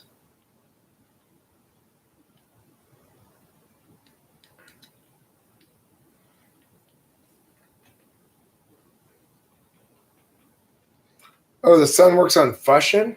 Well, that's probably why this fusion reaction is a little bit hotter than the core of the sun.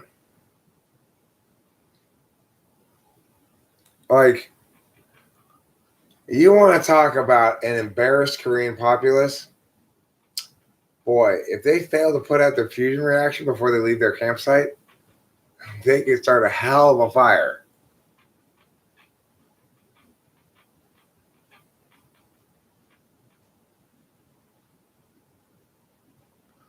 Okay, well, why can't you heat up a shit ton of big iron bricks with that? They'll stay hot for a long time and then drop them one at a time into a big bucket of water. Why can't you do that? You know, like stack up in a room like 2-ton iron bricks, you know, a bunch of them, and get all of those like white hot, right? And they'll stay hot all day long. And then you just drop them one at a time into the big bucket of water. And then the steam goes up and starts your turbine, and you get yourself your electricity. Why don't you just do that? No, it's not. A fission reactor doesn't heat up shit tons of 2-ton iron bricks to 100 million degrees with a 100 million degree heater in 5 seconds, and then they retain the heat and get dropped into water all day long. There's no radioactivity involved at all. Mom says, I don't like that Eric kid. He's no good. Why don't people like my idea of a fusion reaction? I don't understand why we can't just do what I'm saying. The moving parts can't keep up. Well, it is true. I did read that, you know, the end of these world record-setting fusion reactions is always that it destroys the thing that makes the fusion reaction. So that's why I guess they need to go longer. Or in other words, but they don't need to go longer. They need to be able to turn it off without breaking it, you know? They need to be able to turn it off without breaking it. That's the key.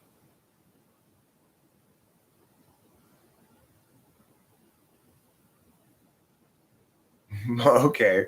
Okay, fine. I get that the heating elements are a boiled water, I guess. Just like a pot, right, is made out of iron. That's the heating element, I guess. It holds the water. But what I'm saying is this, Genexio. I have yet to hear an answer to my question about really why they can't do that. So if after 20 seconds their fusion reactor breaks, why don't they turn it off after 10 seconds? You know what I'm saying? Turn it off before it breaks. Somebody's thinking. Instead of trying to make it last longer even, because if you could just turn it off for 10 seconds and do that like every 6 hours, turn it on, turn it off, maybe every 24 hours or whatever, then you'd have yourself a pretty pimpin' fusion reactor. But with Eric's white hot giant iron bricks and huge bucket of water and a big pusher thing that pushes off the hot bricks into the water, like push, and it goes.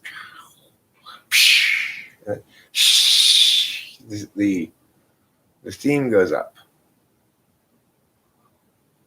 You can apply that to anything that breaks. Oh, okay. I don't know what I'm applying, but I'm sure you're right.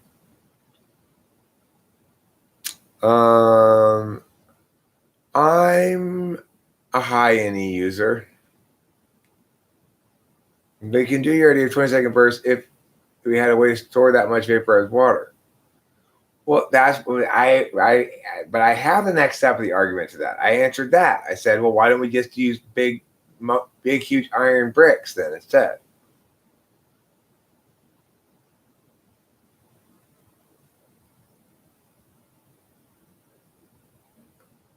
But see, Gen XCL, I answered your thing there, is what I'm saying. Is that what about my pusher brick giant bucket idea?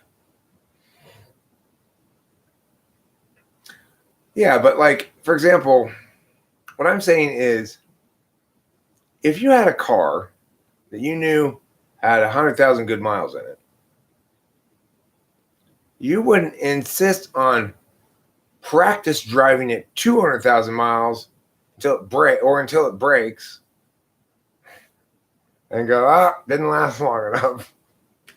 Why don't you actually try going somewhere in it, you know?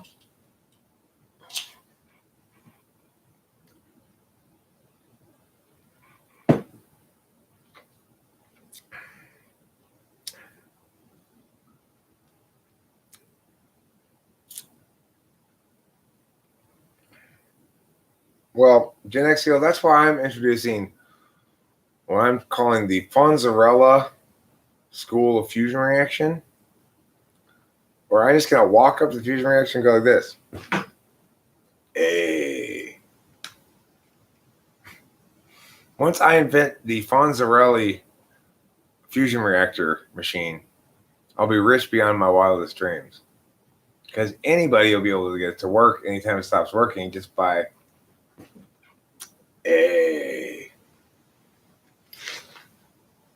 that's you have cheap maintenance requirements in that situation. It doesn't cost much to hire anybody to play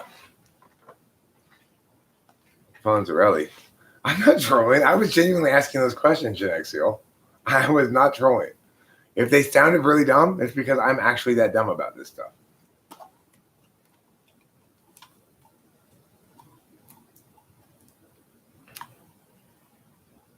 Fancy Deluxe, it's a question I've wondered about before, too. It seems like ISFPs kind of enjoy listening to me. I think it's because as long as it's light and airy, it's the same way I like watching anime.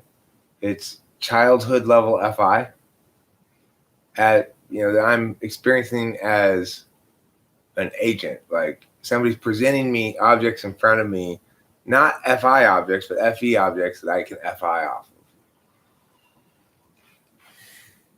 Fusion rockets.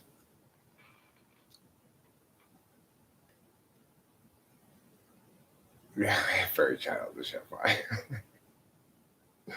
I'm a very childish FI. You can tell my mood all the time. They're both really good, but this Jack is fantastic. I gotta say, I every time I pull a bowl of it, I go, oh, this stuff smells so good, tastes so good. It's like the stoniest of the sativas. It's not maybe the indica is a little stonier, but this is real Jack, good Jack, high quality Jack, and so distinctive, right? It's like you could. When I walk in the room, whenever I walk in here, it always smells like weed. And normally I never think anything about it. But when I walk in here lately, or the last couple of days since we had the Jack, I go, oh, you just pulled a bowl of Jack. It smells good in here. That's a good smell,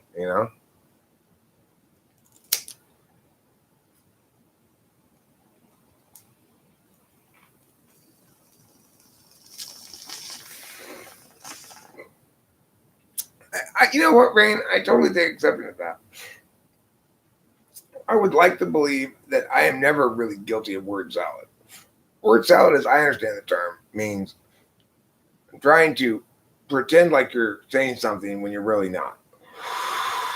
Now, I do joke around some. So, if you're talking about, like, you're saying, like, random extroverted intuition jokes comprise some form of word salad, then guilty. I have plenty of random extroverted intuition jokes, but I don't think that's how that term is normally understood.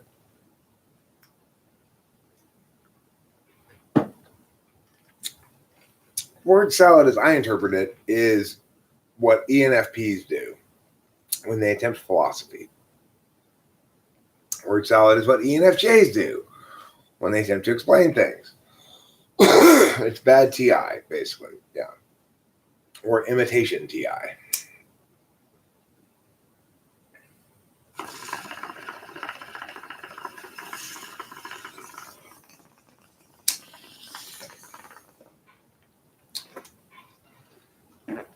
Word salad is an ESFP explaining why semen retention is good.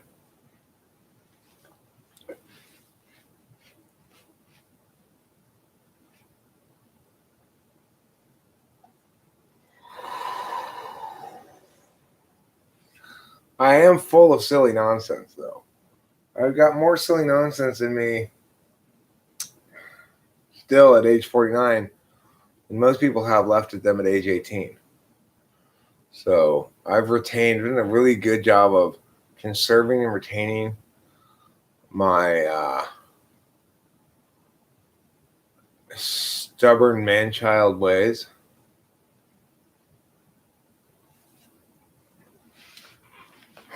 I retained my semen inside of Rachel. That's where it belongs.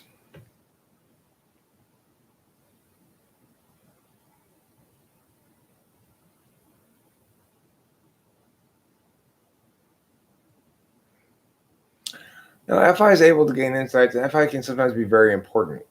In fact, I'm glad you mentioned this because it reminds me of the instance I had yesterday in the car.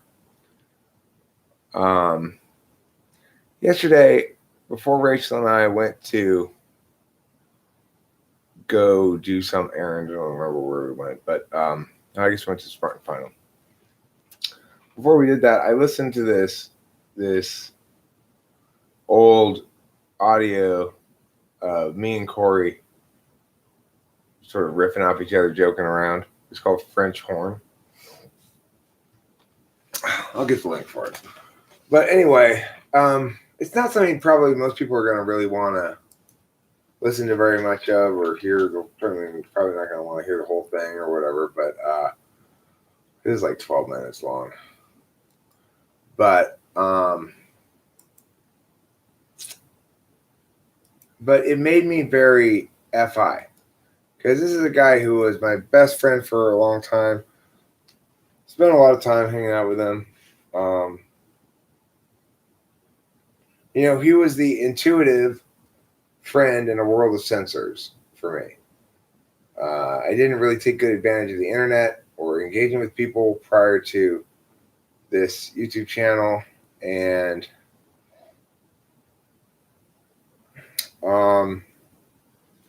anyway, he's important to me. He's important to my SI history. He's important to my FI. And after listening to that thing, and I listened to the whole thing yesterday and enjoyed it, I was suddenly struck by a sort of deep sadness, because we had a falling out a couple years ago and we don't really see each other anymore. But it's not like some random person. It's like, he was my best friend for a long time.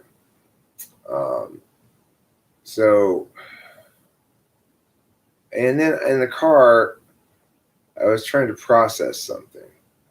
Because I've reached out to him since COVID. I talked to him and we had a good conversation. And I said, I really want to have an opportunity to hang out with you occasionally again, to sit down someplace to chat or whatever. And he said, sounds like it's pretty important to you. And the thing is, being an INFJ, what he's saying there, no matter how nice the tone is in saying it, is he's expressly not taking half ownership of the reconnection, right? Or implicitly, I guess you'd say, rather than expressly. So what I realized in the car after hearing that, and then when I was driving in the car, I was driving really slowly Rachel was trying to talk to me, but I just said, I can't listen to you right now because I was trying to process this FI shit, right? The conclusion I came to at the end of this processing was I'm totally okay with being the supplicant in this for a variety of reasons. Yes, linked to the value that I place on him and that relationship. Despite my polar FI, periodically I'm struck by this great sense of loss. Most time I'm not. Most time I'm just ignoring. I'm not thinking about anything except what I'm thinking about, right? But when moments like that hit me, I'm struck by a sense of loss and a realization of the reality that I don't have to persist in that state of loss. Really, I just have to. I have to do the legwork. I got to make it happen. And realizing that I'm perfectly okay with that, being the one responsible to do the legwork and to take sort of ownership of I'm saying, hey, can you please hang out with me? Let's do something, and you're agreeing to it, and not the other direction, right? That I don't even care about that at all.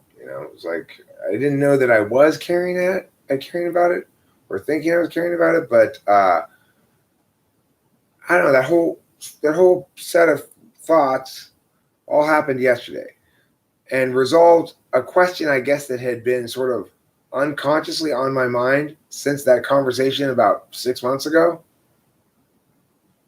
That's how long it took my FI to really process that. And it's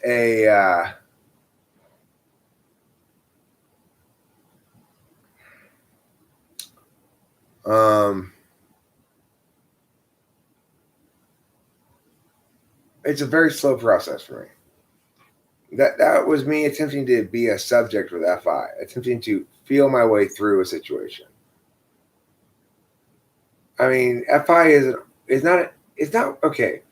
It's easy for a TI user to dismiss FI as an arbitrary Y, but really FI has its own logic to it. It's logic. It's my logic in this particular thing that I was just talking about. This occasion where I'm sitting in the car, driving, and thinking about my feelings, or just feeling them. No, it happened when I quit drinking, and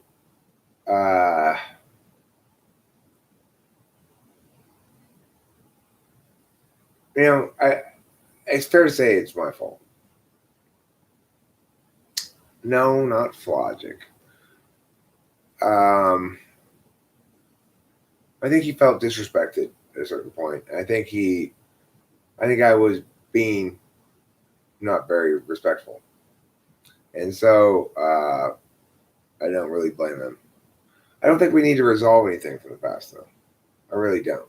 I think that there's nothing left to resolve. It's like, it's all old, buried, whatever shit from years ago now. So, but no, it wasn't about a girl or a romance. It was about I quit drinking. He didn't. There was just, things changed.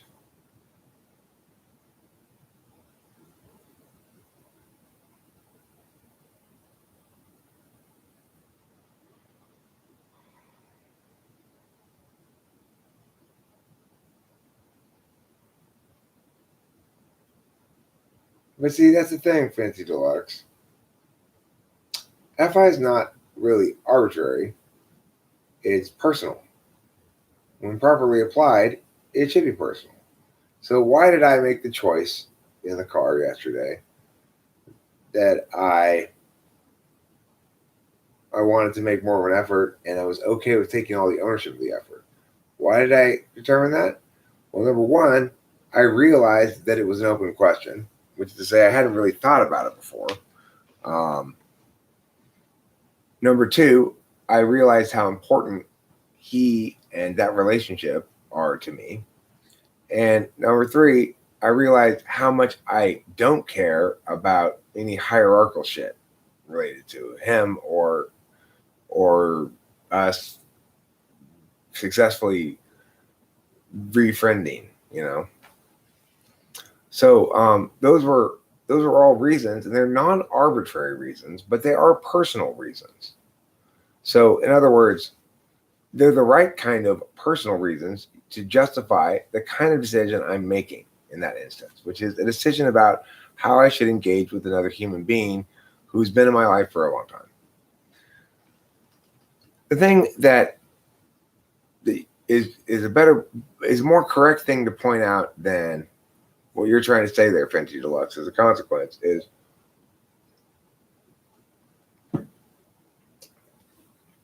it would be unwise and arbitrary to use TI in that circumstance and insist that things be fair, even though that just means I have to persist in being sad and experiencing loss. And even though I don't actually care if it's fair, it doesn't feel unfair to me or matter or whatever. But if I insisted that, nope, I'm not gonna, there's got to be equal efforts on both sides and blah, blah, blah, blah. If I did that, then I'd be using TI kind of arguments on a matter that one ought to use FI arguments about.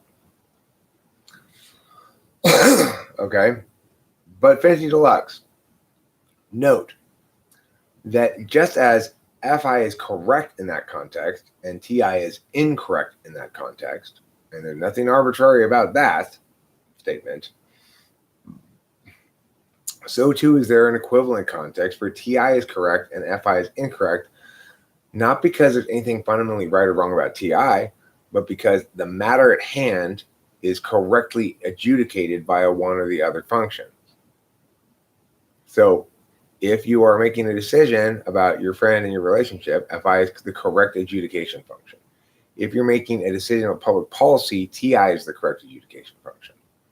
The problem is ENFPs think that TI is arbitrary typically, where it's not arbitrary, and then they have very strong wrong political opinions as a consequence. That's my experience with ENFPs anyway.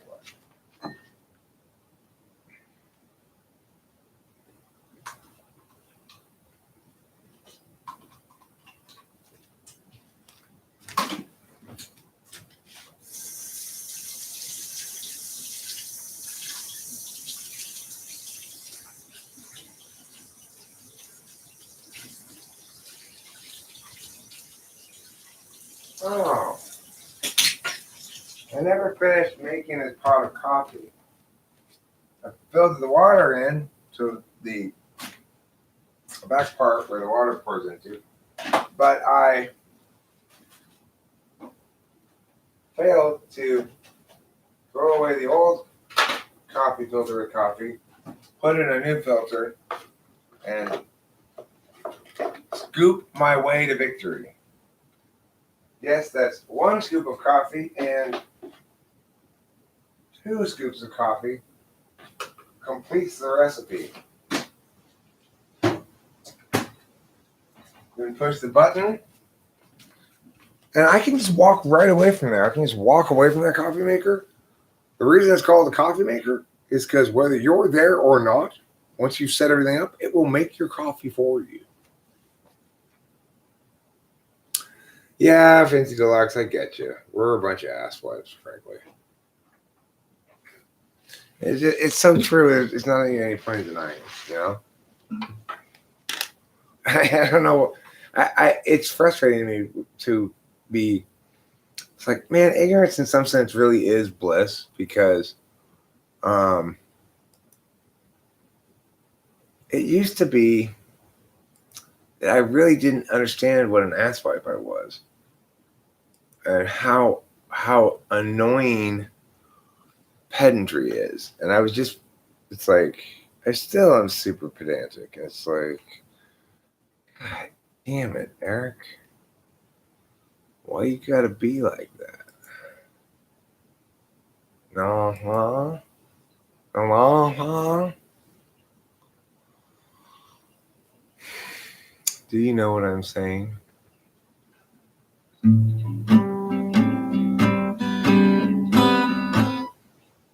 what I'm saying. I'm saying this.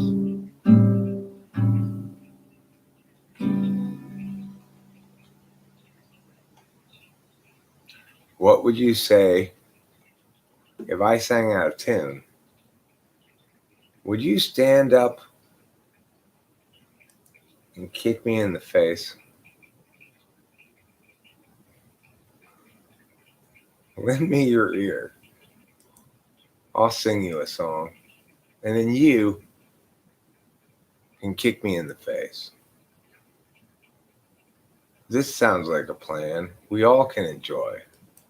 I'll sing a song, then you'll be a boy.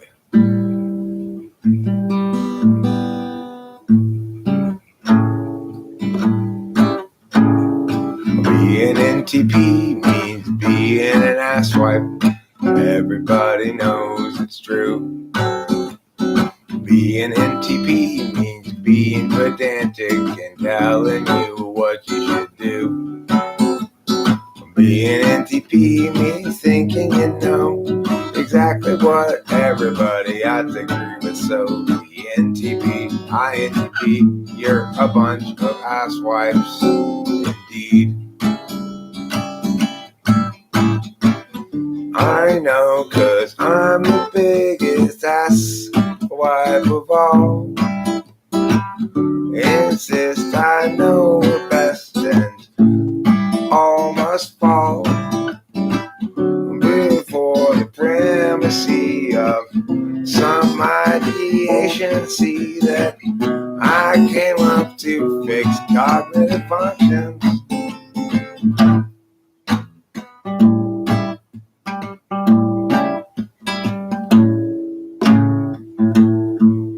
Yeah, NTPs are a bunch of asswipes. NTPs are douchebags. NTPs think they know everything, and NTPs are rooshkags. A rooshkag is something bad. If you don't know him, you better ask Chad, 'cause I think he speaks the language from which it comes.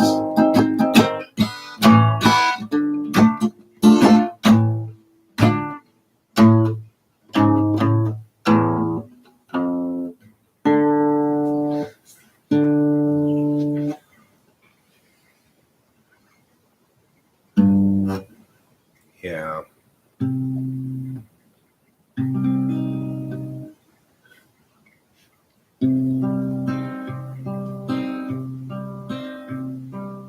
If I were an INFP, I'd be moist all over with meaning and sadness too. Memories of me and you. Memories and thoughts again. New ideas to begin. I would never settle on anyone who might be wrong. I need to know the love is true before I would invest in you. Yes, if I were INFP, I'd ideationally be focused on the dampest parts of me. I'd have a pain self and a self that felt its health and a self obsessed with spiders and things that are dark. That's my song about INFPs. My song about ESFPs. ESFPs, they're so dumb. They're so dumb. I can't believe how dumb these people are. I mean, seriously, I'll be like, you can't be real. No, but yes, indeed, they're really that dumb. It's incredible the shit they say. They never listen anyway. ESFPs, why do you come around here? You all hate me and you attack me eventually, and yet you come around here again and again. That's not about ESFPs. Yeah, okay. I'm not feeling very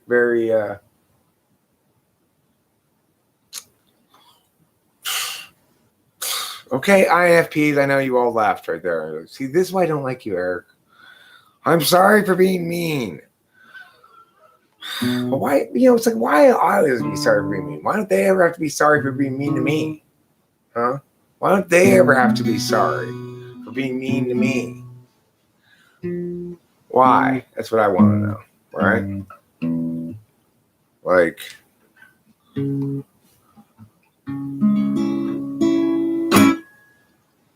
ESFP could be sorry for being mean to me because they don't seem to like me very much at all. They're determined to prove me wrong. They're determined to make me fall into disfavor.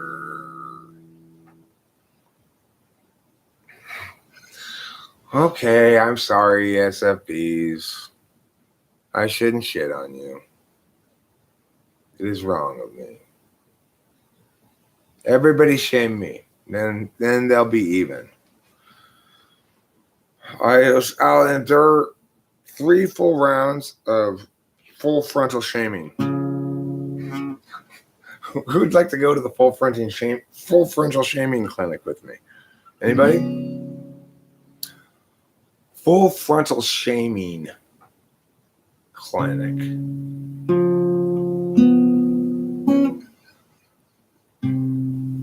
Welcome to the full frontal shaming clinic.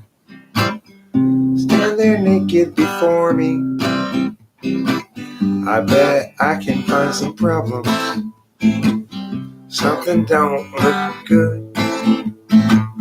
Some sort of inadequacy. And now that you're at the shaming clinic, I should.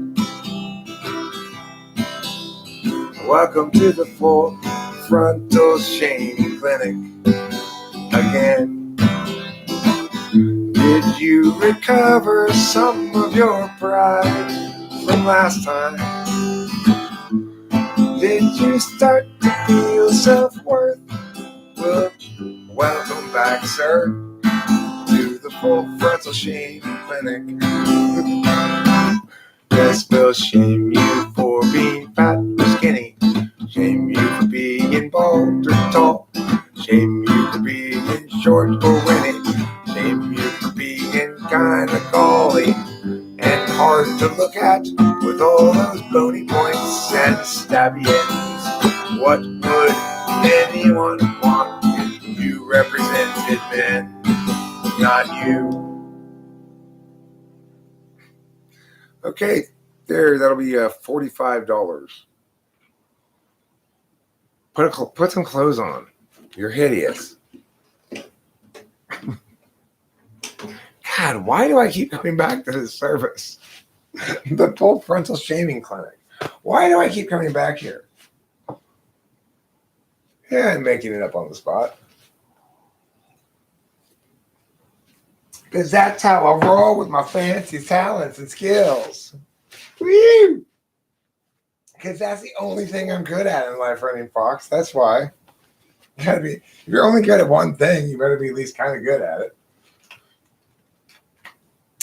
I'm totally only good at one thing. Making up a bunch of random shit.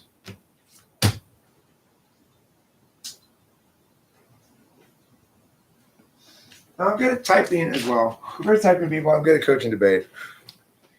I'm good at those things. I'm good at teaching English. I'm good at my job, I'm good at my jobs. And I'm good at making shit up on the fly. Of course, the problem with being good at making shit up on the fly is the best making shit up on the fly is never seems to be, or not never, but usually is not as good as stuff that's not made up on the fly. Obviously, it's like, okay, that's great. Yeah, you can imitate real work. Oh, right. That's all I'm doing, huh? Mm-hmm. Unless it's a performance thing, it's a trick or something. party trick. In which case, well, unfortunately, I don't go to many parties. Fortunately, I do have some people who are willing to tolerate me here in this live stream. They come and go. And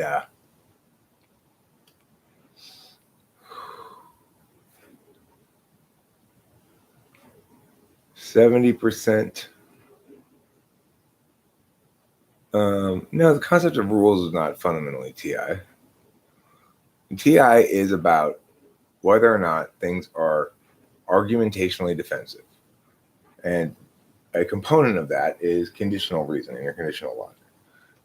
So conditional logic is built out of basically 4 things: if then, and, or, and not. Those words are why the language has logic to it. Now, a rule can be either a systems constraint that you apply in doing some form of analysis, or it can be a constraint of people. So, for example, when you follow a rule at work, somebody's used their TE to render the desired job outcomes into protocols so that people don't have to have TE themselves, right? So Rachel loved it when she worked at a job that gave her like a step-by-step. Step 1, open this thing. Step 2, meow, meow, meow. Step 3, meow, meow, meow, right? Whereas because she didn't feel like it required her to do any TE herself. You might think, gosh, that sounds like a lot of TE. Well, it is. It's somebody else's TE, though.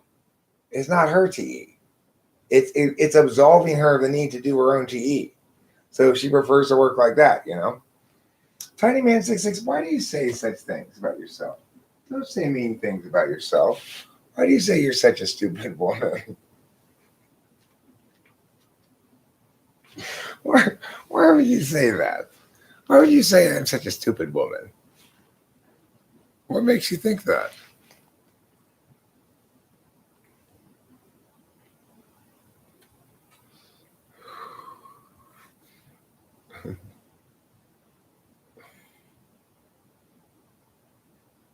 Hey, listen, Tiny Man 66. You're not a stupid woman. There's nothing wrong with you. Whoever's controlling your mind, let it be me, because I'll control it by telling you nothing wrong with you. And, you know, I want you to look at both your thumbs and realize, yeah, nice guy pose. Okay? In your mind, this is how I want to mind control you. That when you're feeling blue and you're wondering if shit's just like, what's going on? Just picture me in nice guy pose. Remember, it's all good. It's fine. Everything's fine. Everything's going to be fine. You know?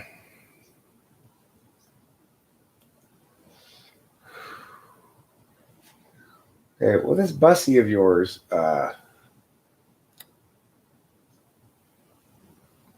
people are too obsessed with sexual intercourse. That's what I think. Eric, how would you advise somebody to be flow? I'm thinking any, INFP, sometimes I don't feel like I'm making progress. How to be in the flow, a state of flow?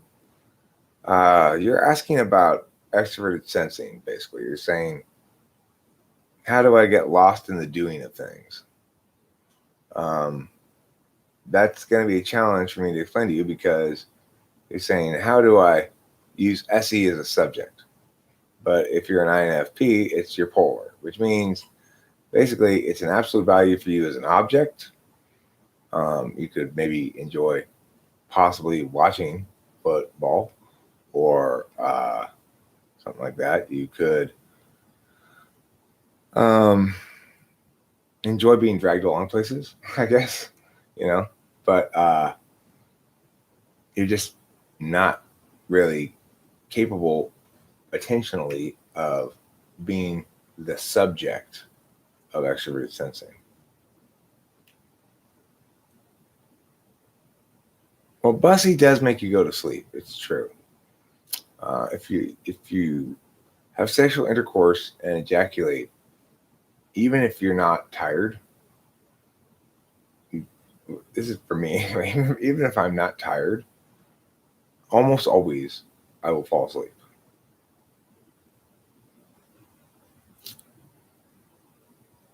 But extroverted intuition is not a very useful function, unfortunately. Nig qua butho mafu. Nig qua butho mafu. What kind of a name is that? Flow comes to me when I stop self-observing.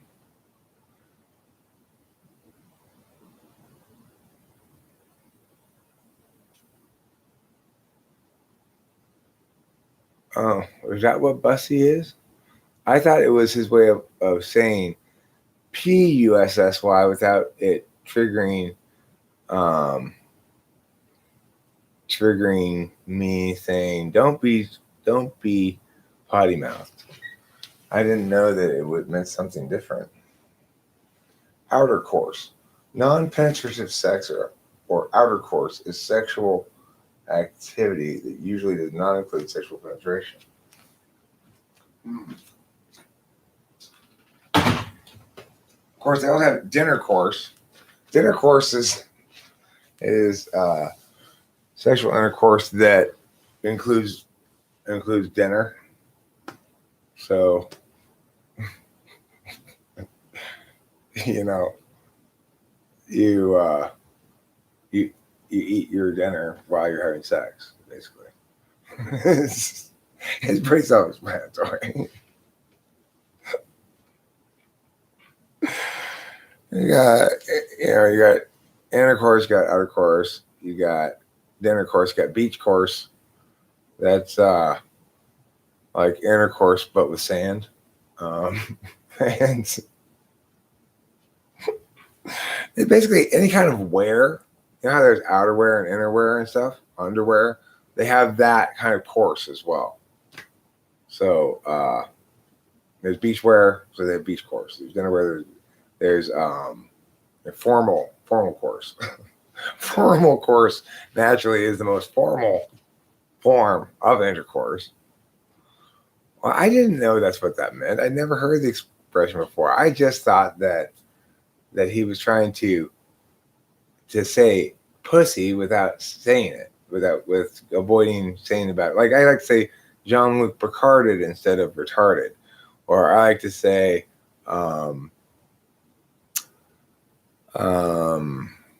what's the other one?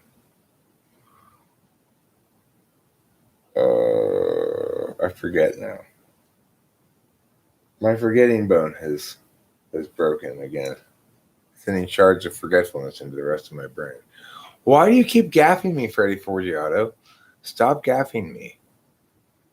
Ugly sweater courses. Intercourse by the ugly sweaters. There's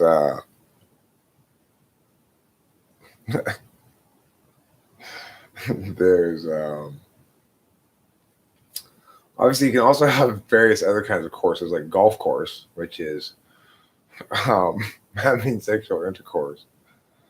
Oh, you're right. Freddie Forgiato, you're very right. Gaff is another expression like Picard. That was probably what I was trying to think of. Thank you. And then I idiotically I'm like, hi.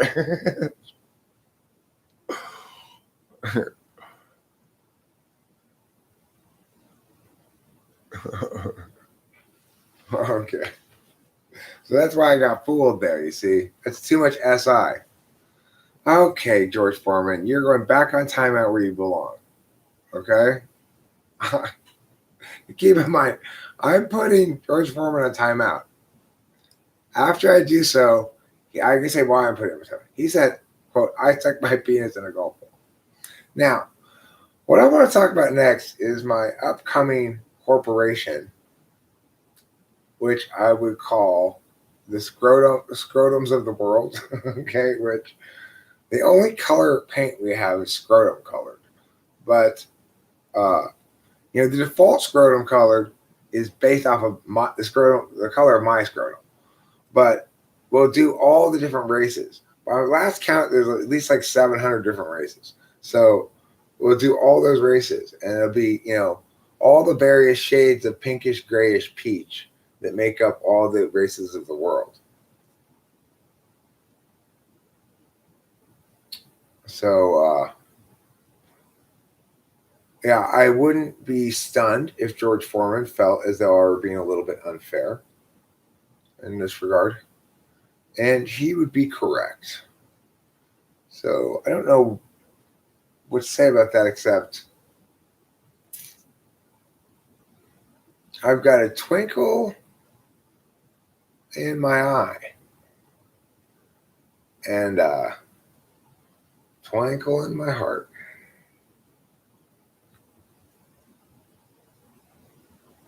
A bowling ball would have worked out better. My ENFP uncle says that if you run for president, he will run against you. Okay. Good for him. So he will run against me. I'd asked earlier which functions you think are used for the main chess playing process. NITI, NETE. I think it's mostly NITE but I think it can be SETI. I think ISTPs can be good at it. Possibly ESTPs. I think NTPs are not good at it. SETI is much clearer on its calculations because it defaults to excising extraneous possibilities rather than indulging in them too much.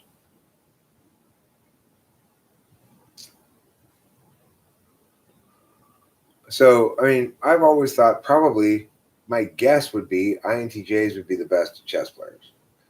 But I believe, I don't really believe, but my gut says that Magnus guy who's a famous chess player, that he's an ISTP. So, I don't know what to say about that.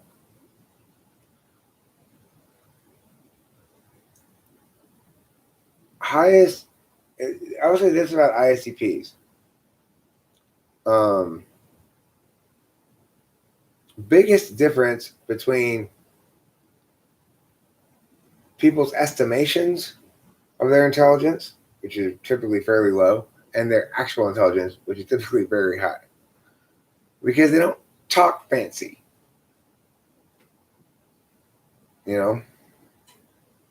Or do you think Magnus is an ISFP? I don't know. I don't know enough about him to say for sure. I guess my gut, from the little bits I've seen of him in interviews and stuff, was that he was an ISTP. That's just my gut. I know more than that, so don't put much weight into it. Well, Dave Sampson, thing is,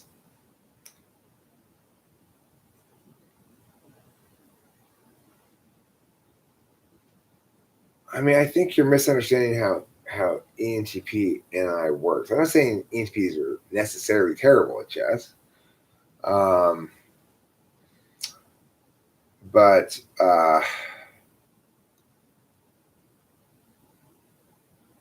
like Maya and I can work very effectively in debate, for example, where, my kid comes back. I talked to him last night and he says, I lost the third round because the judge didn't buy I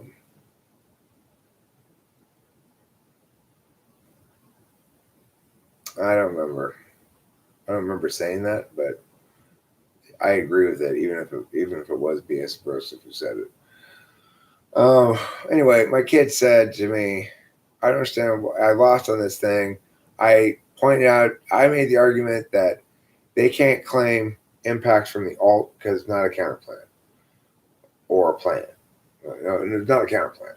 So, in other words, they ran a counter plan, but they ran it as an alt to avoid some of the kinds of attacks you can do on counter plans, which link to fiat. But the consequence of running alt instead of a counterplan is that you can't claim the impacts of it. The only impact you can claim is that because your alt is preferable, we ought to do nothing right now to preserve the possibility of doing your alt, assuming there's exclusivity between the advocacy and the alt, right? So I explained to him what the problem was. It was the same problem he always has. It was an NI problem. I said, why would you waste your time making that argument? What if you win the argument that he can't claim impacts from his alt? Well, then you spend a bunch of time on his side of the flow, accomplishing no offense and playing defense that doesn't move the impacts over to your side of the flow. So you played right into his hands. Because, of course, you don't want to play defense on shit that only gets him from his claim thing back down to zero, if you're right, and on a technical theory point like that. The point is, most judges, or a fair number of judges, are going to say, well, in order to know that the alt's preferable enough to prefer to do nothing now to preserve the possibility of doing the alt, we have to do some sort of impact calculus on the alt. Of course, his opponent didn't say that, but the judge, who should at the very least require the opponent to say that, if they're a good judge, may make the argument I just made, even though that's not a good thing to make. But it would take a good wrong judge to make that argument to themselves. So, but I think it's easy to make if it's not a voter anyway. Why would you put so much emphasis on this kid's rebuttal to that thing when there are other things that are more significant on the flow, right? So I had to explain to him, don't waste your time on that argument. You're on his side of the flow. You're playing right into his hands. You need to be arguing instead, not that his alt has no impacts, but that whatever impacts he's claiming from the alt either are, you turn them some way. You either say his warrant actually produces the opposite impacts, let me get the impacts. Turn the impacts, say the impacts are actually good, let me get the impacts. Or get rid of it in a cascading way. Say he's invalidated himself against his own framework. He's invalidated himself against another argument here. Cross them both off the flow. He gets no impacts. That's a voter in and of itself. And always bring it back to the question of, how do you explain to the judge why this is a voter? Why this means not only that you win the point, but that winning the point is significant enough for you to win the argument, and then winning the argument is significant enough for you to win the debate.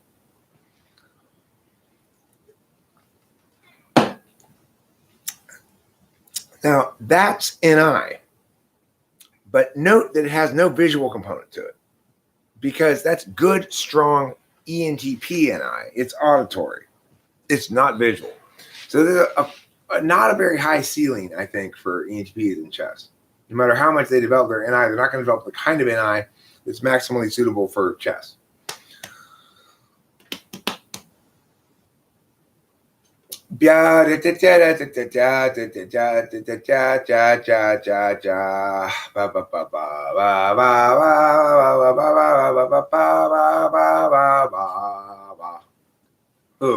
Who's Defo ISTP? Magnus? I like the use of Defo. Could be short for definitely, could be short for defecating. One never knows. Hey, man. Hand. Yo! Exclamation point. See, that fourth slot FE, even when presented right there with the effectiveness of including an emoji, goes all lowercase and just says, well, an exclamation point is good enough. How do you go about finding out your dog's personality? Okay, well, do you have your dog next to you? I'm going to have you ask your dog some questions. Does your dog prefer to go from person to person around in one room if the whole family is there? Or does your dog stick with one person and have one special preferable person? Which of those two? If there's a room with three family members, does the dog alternate between three family members? Does the dog sit off in the corner by itself, or does the dog always sit next to Joe? Bye, Running Fox. Running Fox has an outie belly button. She admitted it. She just admitted it. Okay. Does your dog look to you for cues, or do you have to go, hey, to get its attention? Is it naturally trying to see what you want it to do, or is it like a hound where it's going, something smells good over there?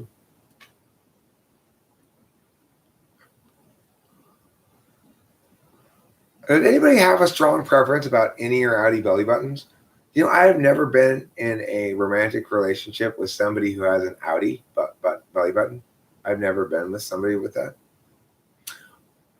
Correction. I think my first wife's belly button went out briefly towards the end of her pregnancy, maybe. It was kind of looked like it wasn't going out.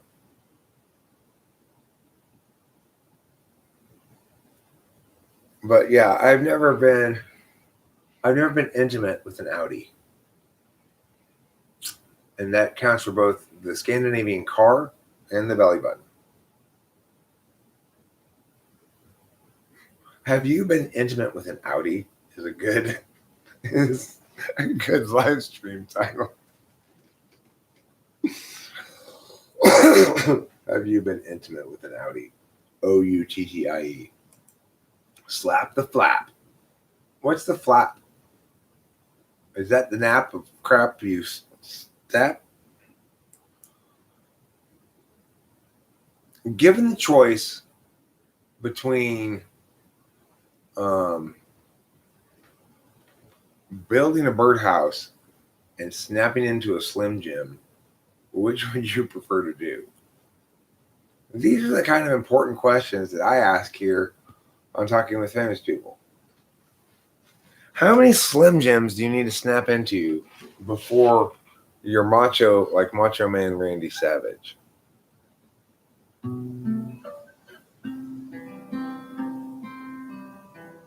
How many Slim Jims till I'm macho? How many Slim Jims till I kick your ass? I'm snapping left, I'm snapping right, but macho-ness eludes me. Snap into a Slim Jim. Snap into a Slim Jim. Snap into a Slim Jim. Snap into a Slim Jim. Snap into a Slim Jim. Increase your masculinity points by 45 by snapping into a Slim Jim. I'm going to stop this live stream now. I'm starting to get a little bit haphazard in my bearing, my affect, my ontology. I'm feeling like an outie belly button right now, kind of exposed, like a third nipple almost, but in the middle of your belly. So as a consequence, I'm going to end this live stream. Thanks for being here. Don't forget to eat plenty of cheese. Forgive me for all my myriad failures, if you don't mind.